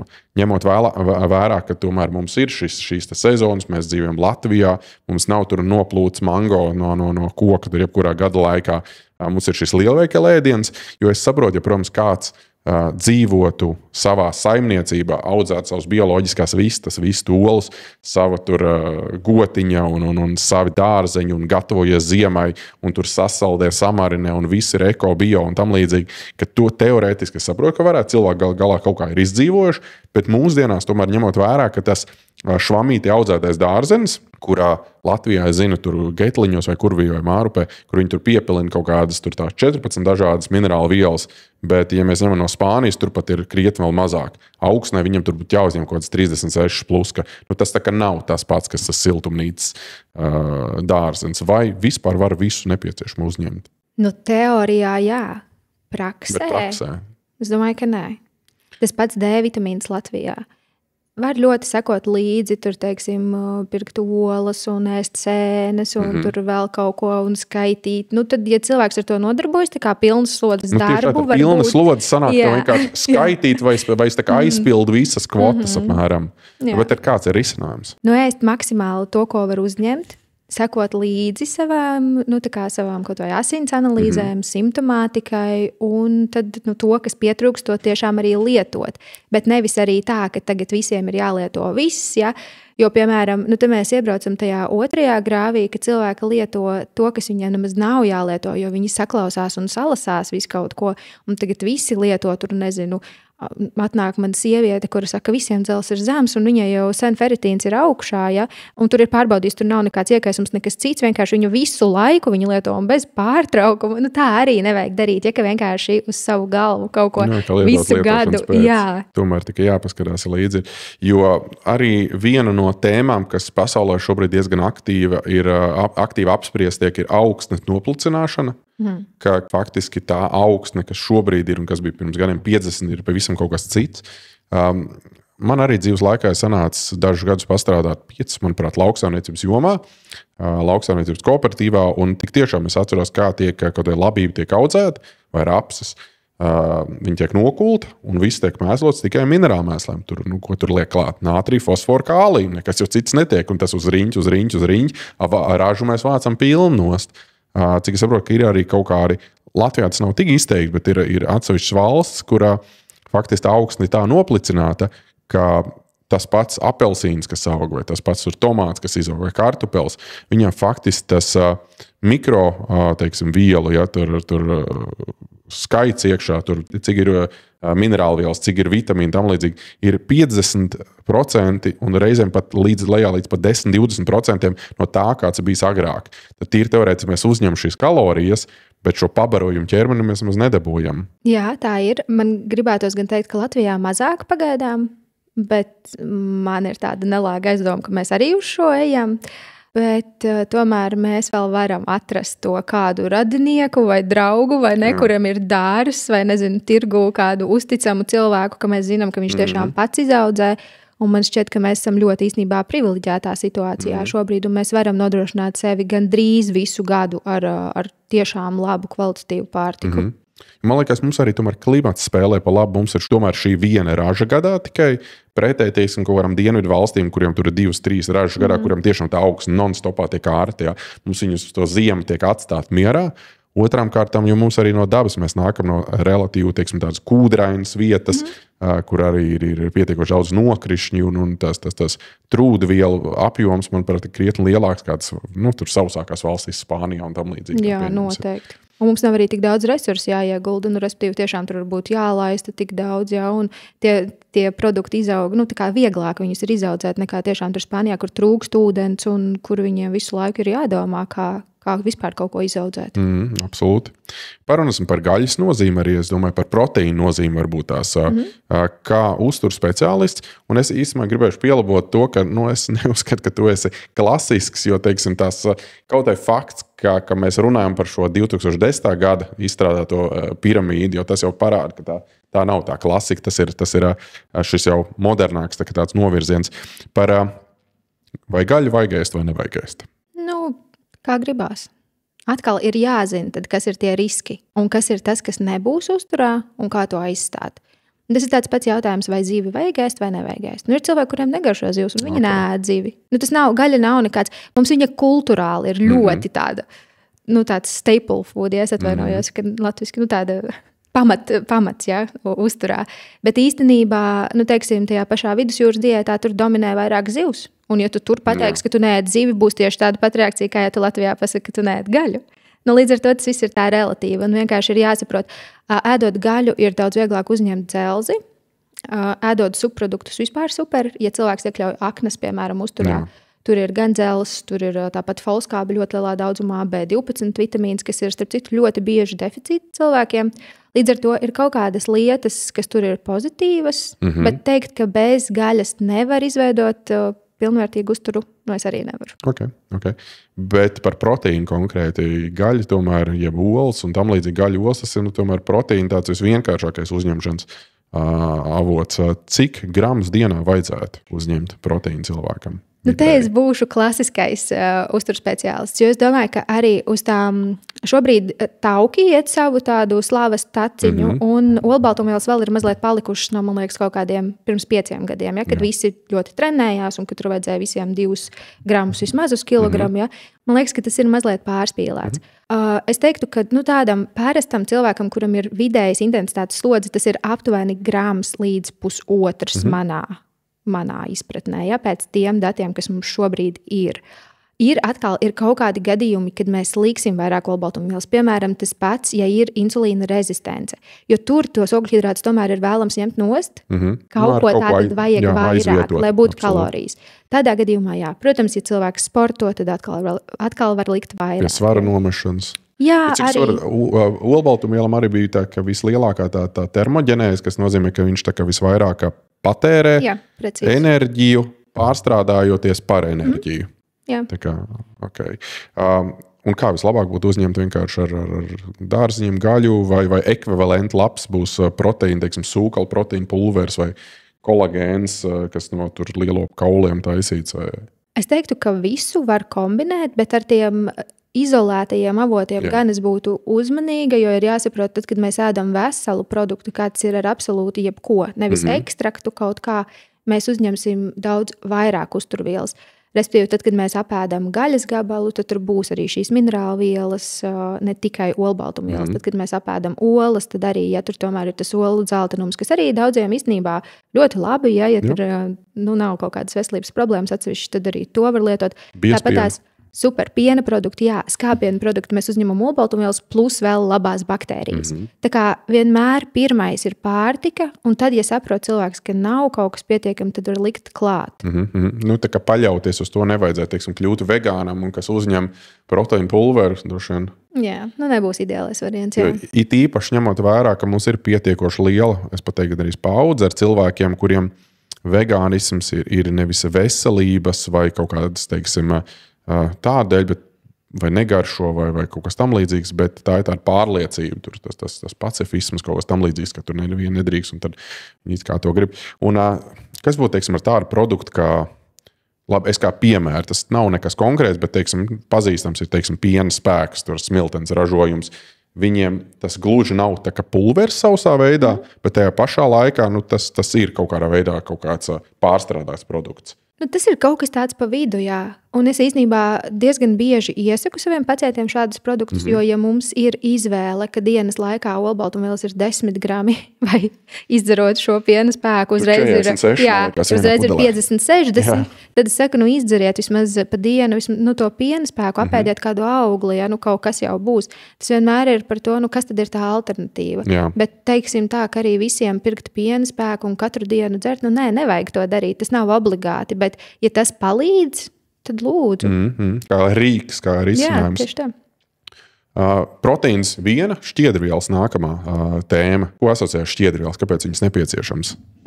Es nezinu, ar ko asociē šķiedrvielas. Man personīgi ar zarnu mikrobiomu pabarošanu, bet cilvēkiem droši vien ar vēdra izēju vai kaut ko tam līdzīgu pārsvarā. Jā, arī. Kāda ir īsta šķiedrviela jēga, nozīme? Tieši tā, kāpēc viņas vajag? Man liekas, ka daudz vispār nesaprot. Jo karnivāri saka, nē, tas nav nepieciešams.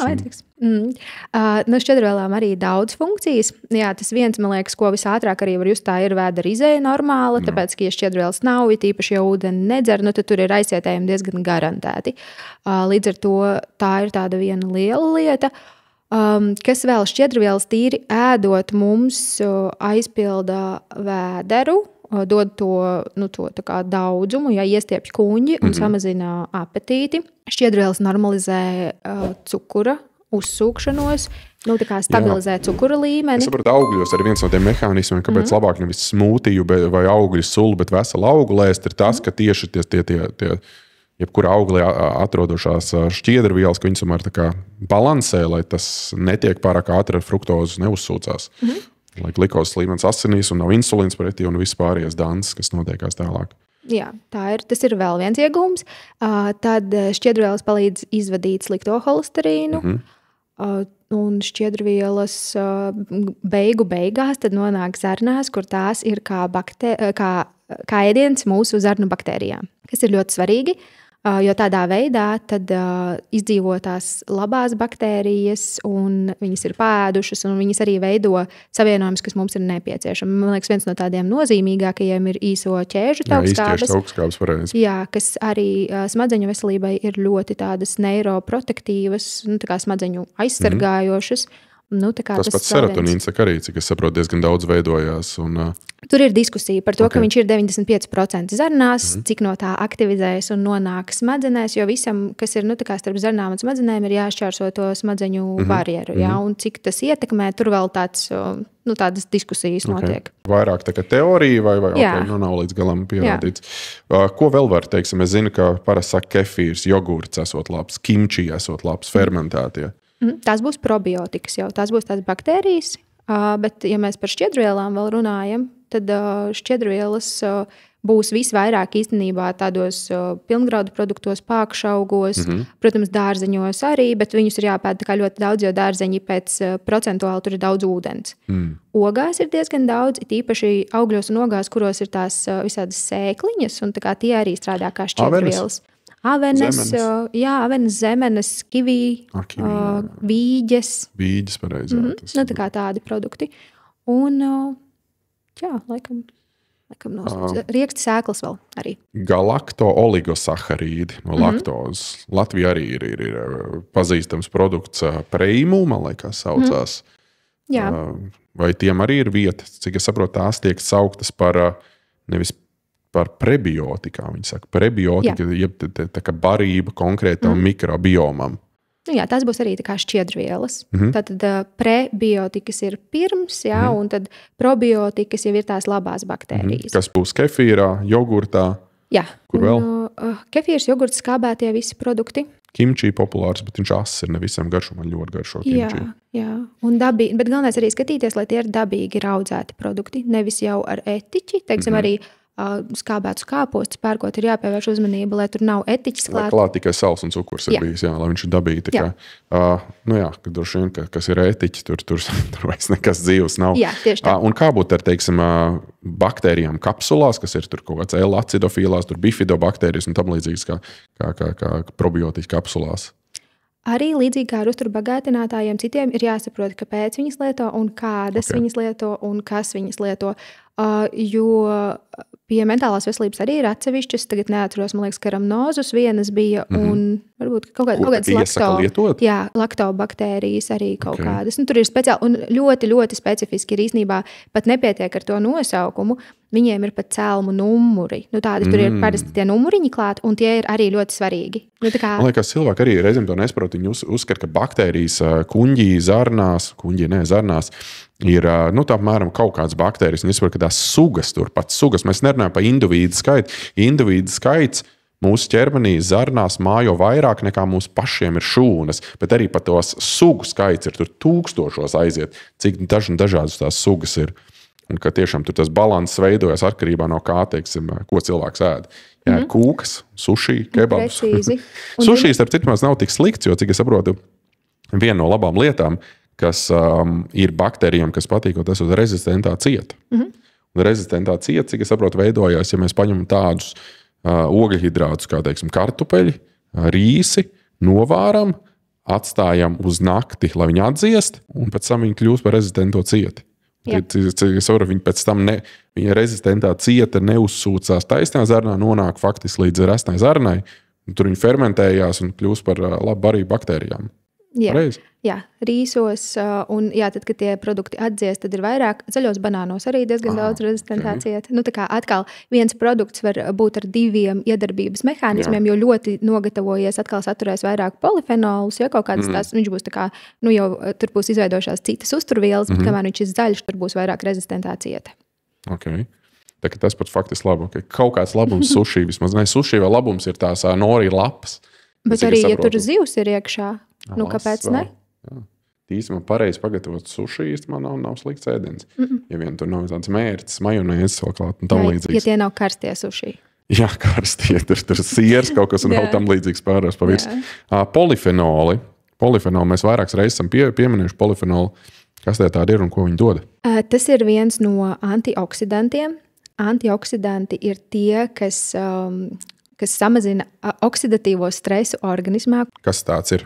Oksidatīvais stress, tas ir tad, kad veidojās tādi ROS savienojumi, kuri tur organismā... Reaktīvās skābekļa formas, man liekas, latviski. Paldies, jā. Vienmēr grūti latviski tos nosaukumus. Bet latviski jau bija arī tas primitīvais nosaukums, primitīvais, bet parazīstamāks ir brīvie radikāļi. Man parasti asociējās brīvie radikāļi, man asociējās ar kaut kādā moto grupu, kaut kādā veibrāļi, brīvie radikāļi. Jā, bet īstenībā to varbūt arī tas tāds vienkāršāks nosaukums tiešām, un tad viņi tur... Atkal, neiesim tur ļoti specifiski tajos procesos, bet viņi vienkārši bojā, tā kā tās šūnas, un tam visam ir jābūt līdzsvarā, respektīvi antioksidanti un tie brīvie radikāļi, tad viņiem ir jābūt līdzsvarā, un tik līdz tas līdzsvars nav, tad ir vienkārši organismam ir tas kaut kāds risks, un arī kur tas notiks, tur jau tad ieslēdzās kaut kāda ģenētika, ja kādam tur uz kaut kādu vienu orgānu, kādam uz smadzenēm, un kā vienkārši būs kaut kāds bojājums. Bet tas oksidatīvais stress, ja brīvie radikāļi, tas jau jebkur sanāk. Tas vienkārši dzird no tā faktiski izvairīties nevar. Tas ir gaiss, ko mēs elpojam, tīpaši dzīvojot pilsētā. Tas ir kaut kā vienkārši kā ēdienu blakus produkts. Man liekas, ka tās reaktīvās skābekļa formas, viņas pat veidojās vienkārši kā vielmaiņas process, kā tad, kad ģenerējās ATF, kad vienkārši, kad mitohondrija ražo ATF, ir blakus produkts, un līdz ar to tie antioksidanti sanāk, ka tai pat ir jābūt normālai sastāvdaļai jebkurā ēdienā. Faktiski bez tā mēs nevaram. Jā, tieši tā. Un tā arī ir.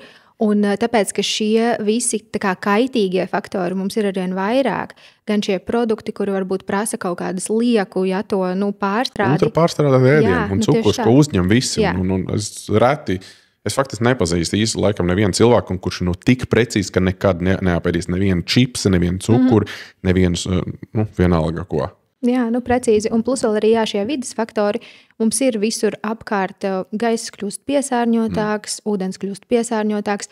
Līdz ar to, protams, mēs te varam sēdēt un runāt par to, cik viss slikti, bet mēs varam tad ņemt šos pašus polifenolus vai citus antioksidantus un tad vienkārši saprast, varbūt viņus vajag mazliet vairāk un pievērst vairāk uzmanību. Kas jādara, kā jāuzņem? Vislabākie produkti, kas ir pašā saraksta augšā, kas mums Latvijā ir pieejami, ir meža melenes, ir plūškoka. Viņas būs mazliet zemāk. Okay. Bet meža melenēs, viņām arī krāsa ir tāda daudz izteiksmīgāka. Kā rokas netīras paliek tieši no meža melenēm. No krūmelēm nekas netīras nepaliek. Un jo ir izteiksmīgāka krāsa produktiem, jo tur būs vairāk šie aronijās? Jā, plūškoka ogas, kuras gan mēs neēdam, nav mums kultūrā. Tālāk ir visi zaļo lapu dārzeņi, tādi zaļi, tā kā tas keila, kas arī latviski, zaļo lapu. Zaļais lapkāpos, kā viņš saka, keils. Jā, un teiksim, brokoļi un tiešām tādi zaļi. Viss, kas ir tiešām tāds krāsains, un kas dabīgs. Kas ar tām chlorellu, teiksim, kas ir tās aļģes vai tam līdzīgas. Okay. Viss tātad kaut kā zaļie. Olīveļi, man liekas, tiek arī izslavēti ar savu polifenolu saturu. Jā. Protams, ja viņi ir ar polifenolu. Jā, un arī pašas olīvas veselas. Vienmēr vesels produkts būs tā kā šajā ziņā vērtīgāks. Pākšaugi, kas ir arī ar šo tumšo krāsu, rieksti. Tātad visi produkti, kas dabīgi ir ar kaut kādu krāsu, tur būs polifenoli. Un jo cik es saprotu, tā loģika arī vēl tāda, tā gan nav apstiprināta teorija, bet ka ņemot vērā, ka šie oksidatīvais stress rodās vienkārši no kā vielmaiņas blakus produkts, ka ja ķermenim nebūs pietiekoši daudz antioksidantu, kas neutralizē šo pārpalikumu, kā tās reaktīvās skābekļa formas, tad kas notiekās, kad dabīgi ķermenis sāk ražot mazāk enerģiju.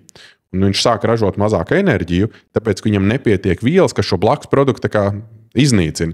Līdz ar to cilvēks apmēram ēd sliktu uzturu, man nav enerģijas, bet enerģijas nav, tāpēc, ka ķermenis pats sāk bremzēt, bet cik sapratu, tā tikai teorija, ka pats sāk bremzēt ATF ražošanu, enerģijas pamatvienību, kas faktiski ir adenotrifosfāts, vai kā viņi tur sauc. Un ja pietrūkst antioksidanti, ka tā loma ir īstenībā, cik es saprotu, ļoti nozīmīga. Es esmu liels fans olīveļai. Es olīveļu visu kaut kur izmantoju, un nevis parastu olīveļu, bet es skatos olīveļu ar augstu polifenolu saturu. Es saprotu, augsts skaitās līdz virs 250, tas rādītājs man ir tā, kas ir 770. Viņi ir rūkta, viņi garšo pēc zāles, bet kaut kā pierod, bet viņas ir nekāda vaina. Un starp citu, jāizmanto pie reizes iespēja. Ir tāds jauns puisis, man liekas, nezinu, viņš jauns ir, bet es zinu, ka ir tāds šalīs. Viņam ir mājaslapa olīveļas.lv, un viņš no Spānijas, no kaut kādas bioloģiskās saimniecības, tur piedāvā dažādu veidu, un tur tiešām labas tās olīveļas, un lētāk nekā lielveikalā sanāk, un tur tāda augsta polifenola, augstākā labuma bioloģisko extra virgin, augstā spieduma olīveļa. Tas 3 litru bačoks maksāja kaut kādus 60 eiro, kas sanāk 20 eiro litrā, kas ir vidējā cena pa jebkādu parastu extra virgin, bet tā ir tur eko, bio un tur ar ļoti augstu saturu. Ja kādam tas interesē arī tas. Mēs īstenībā aizlecām uz antioksidantiem, ko es arī gribēju. Kādi vēl ir labi antioksidanti? Tātad polifenoli, kas vēl ir. Cik es saprotu, ķermenī ir tas galvenais antioksidants ir glutations. Jā. Tā laikam sanāk. Bet ko papildus vēl uzņemt var? Kā antioksidanti vēl ir arī vitamīni. Tas pats A vitamīns, piemēram. Jā. E-vitamīns. C arī. Vitamīns. Tie vēl darbojas kā antioksidanti. Un tad ir vēl kaut kādas šīs aktīvās vielas, tad polifenoli un, nezinu, pievieno vēl, es neatceros, kā tos pārējos sauc. Koenzīms Q10. Tas arī jāvalāc. Tad arī selēns, varšs, cinks, minerālvielas arī. Minerālvielas arī. Man vēl tāds konkrēts jautājums. Svarīgākā lieta, par ko šodien mēs neesam parunājuši, par ko tu vēlējies parunāt, bet es nekādīgi līdz tam neesmu aizgājis. Zini, mēs daudz runājām tieši par šo uzturu un informāciju par uzturu, bet mēs neparunājām par to, kāpēc cilvēki to nedara. Bingo. Kāpēc viņi to nedara? Tāpēc, ka tur apakšā ir ārkārtīgi liela psiholoģija. Un tā ir tēma, uz kuru es jau esmu aizvirzījusies. Tā kā šis bija man ļoti tāds izpētes lauciņš pēdējos gadus, un tad tieši pēdējo gadu es esmu nonākusi pie tā, ka cilvēki nevis nezin, nevis negrib vai viņiem nav disciplīna, bet viņi tiešām nevar Tāpēc, ka viņiem ir kaut kādas citas pārliecības, viņiem ir kaut kas, kas viņiem stāv tajā ceļā, lai viņi varētu to darīt. Un reizēm tā ir izdegšana, un reizēm tā ir depresija, un reizēm ir jāsāk ar kaut ko pilnīgi citu nekā uzturu. Kas ir ļoti ironiski, ka to saka uzturu speciālists, bet tiešām man ir pacienti, kuriem es saku, ziniet, mēs neskatīsimies tagad uzturu, lūdzu atnāciet pie manis pēc, nezinu, tad, kad jūs jūtaties, jūsu enerģija ir nevis 2 no 10, bet vismaz 5, 6, lai mēs varam sākt kaut ko darīt. Un, man liekas, tā ir ļoti liela tēma. Vai es atceros, mēs iepriekš sarunā runājam, tu pieminēji, ka tev bijusi, teiksim, saspringta diena, un tu nāc mājās un tu jūti, ka kaut ko tā kā prasās. Es arī esmu to pamanījis, ka pat novirzoties no savas, teiksim, parastās normas, tur 12.1 apmēram ir tā pirmā dienas ēdiena reize, 6-7 vakarā ir otra ēdiena reize, un viņas ir pietiekoši liels, un pa vidu man vēl kaut kāda uzkoda, ir kaut kāds attiecīgi tur tāds kokteilīts ar olbaltumvielām un vēl visādiem labumiem, tur kaut asai, kakao, maka, spirulīna, holīns, vēl tur viss kaut kas klāt. Kad citreiz tā tu paēd to vakarēdienu reizi, un tu jūti, tev kuņas ir pilns, fiziski pilns, tu jūti, bet tev kaut ko prasās. Tu sāc tāds kāmis meklēt pa visu kaut kur, vai kaut kas nav kaut kur aizķēries, kaut kādu šokolādīti, kaut kas. Un tad es tā kā secinu, ka tas tomēr tam nav nekāds sakars ar vēderu vairāk. Tam nav nekāds sakars pat ar kopējo organismu vai deficītiem. Man liekas, ka reizēm tas cilvēka smadzenes sev apmēram tāpatās, kā viņš vēlās izklaidi, kā vēlās vienkārši stimulēt kaut ko vēlās stimulēt smadzenēs. Tas nevarētu būt, ka tomēr tas ir kaut kāds vai dopamīns vai kaut kas, vai vienkārši, un ka tas ir īpaši vēlreiz es uzsveru to, ka es esmu trauksmēns cilvēks. Jā, un tie ir gan šie neirotransmiteri, ko ēdiens stimulē to veidošanos, un otrs ir arī tas, kādas ir mūsu asociācijas.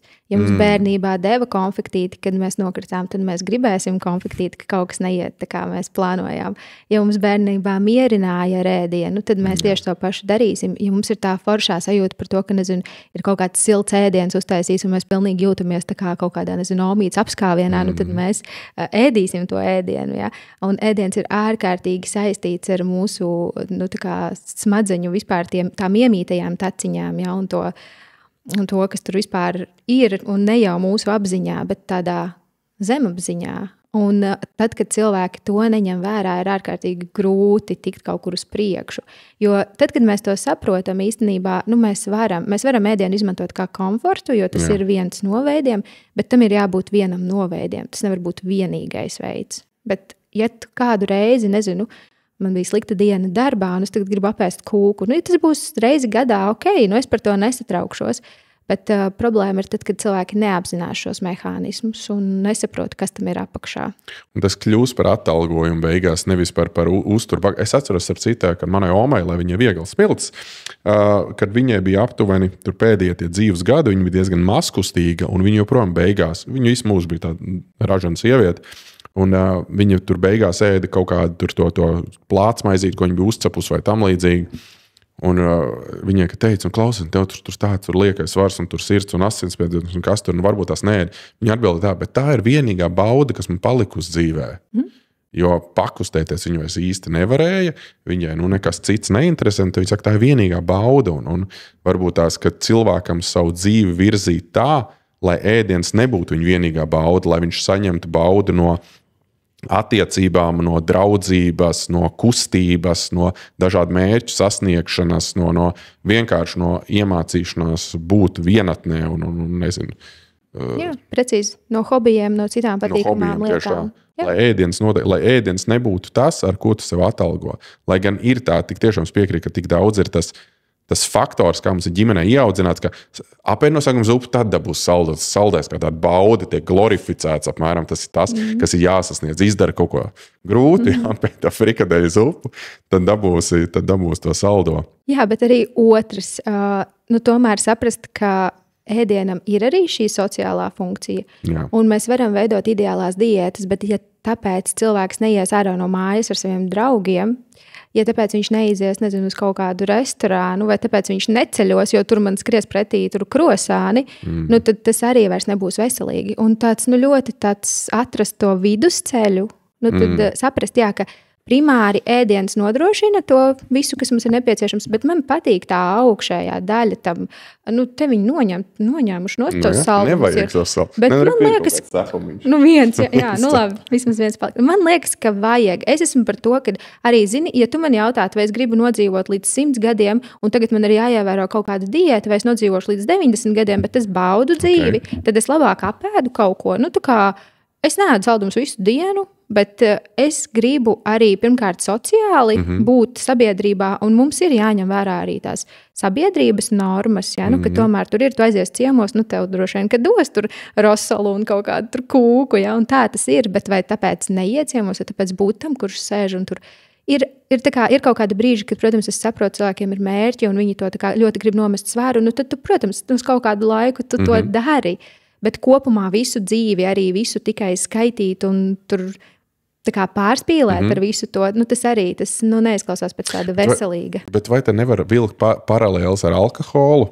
Ka arī alkohols ļoti bieži ir sociāls, un es zinu, ka man nelietot alkoholu vairāk kā 11 gadus, sākotnēji bija ļoti grūti pateikt cilvēkiem, nesaprot, kā tu tagad, mēs te esam vecpuiši ballē un tu nedzers, vai kā mēs te viesībās visi tagad skandinam, tu nedzers, vai kā mēs esam restorānā ar vīnu lej un kā tu nelies. Tā kā, jā, droši vien katram jāpieņem savas veselības kaut kādā ziņā, tur pašam lēmums ir, cik daudz viņš grib baudīt, dzīvot, bet saprast arī, kur ir tās robežas, jā, kur viņš vairāk sev kaitē un kur tā ir kļūst par kaut kādu apsēstību māniju, nevis kaut ko tādu. Liels paldies tev, Ines, ka ieradies un atsaucies uz šo te. Mēs izrunājam ļoti daudz, bet es zinu, ka vēl ļoti daudz ir, ko runājams. Es arī gribu tev no mūsu šovu sponsoru Airify uzdāvināt tādus masāžas un kompresijas manšetes, kas noderēs. Tas ir pēc garas darba dienas, bet to var arī vienalga, to var arī darba laikā, var zem galda uzlikt un izmasēs, izspaidīs kājas. Paldies. Un ne tikai to, bet viņus arī var lidmašīnā ņemt līdzi, teiksim, kaut kādā ceļojumā braucot, ka parās piepamst kājas. Es rīt lidoju. Ideāli. Un droši var ņemt iekšā, viņam visi tie baterijas standarti atbilst. Es pat arī daru tā, ka garā lidojumā es vienkārši uzlieku viņu ap ikriem, un es vienkārši sēžu un ik pa laikam vienkārši viņu palaižu. Un viņš ir ar siltumu arī tā kā izsilda. Tā kā es domāju, ka noderēs. Paldies tev vēlreiz. Liels paldies tev arī. Čau.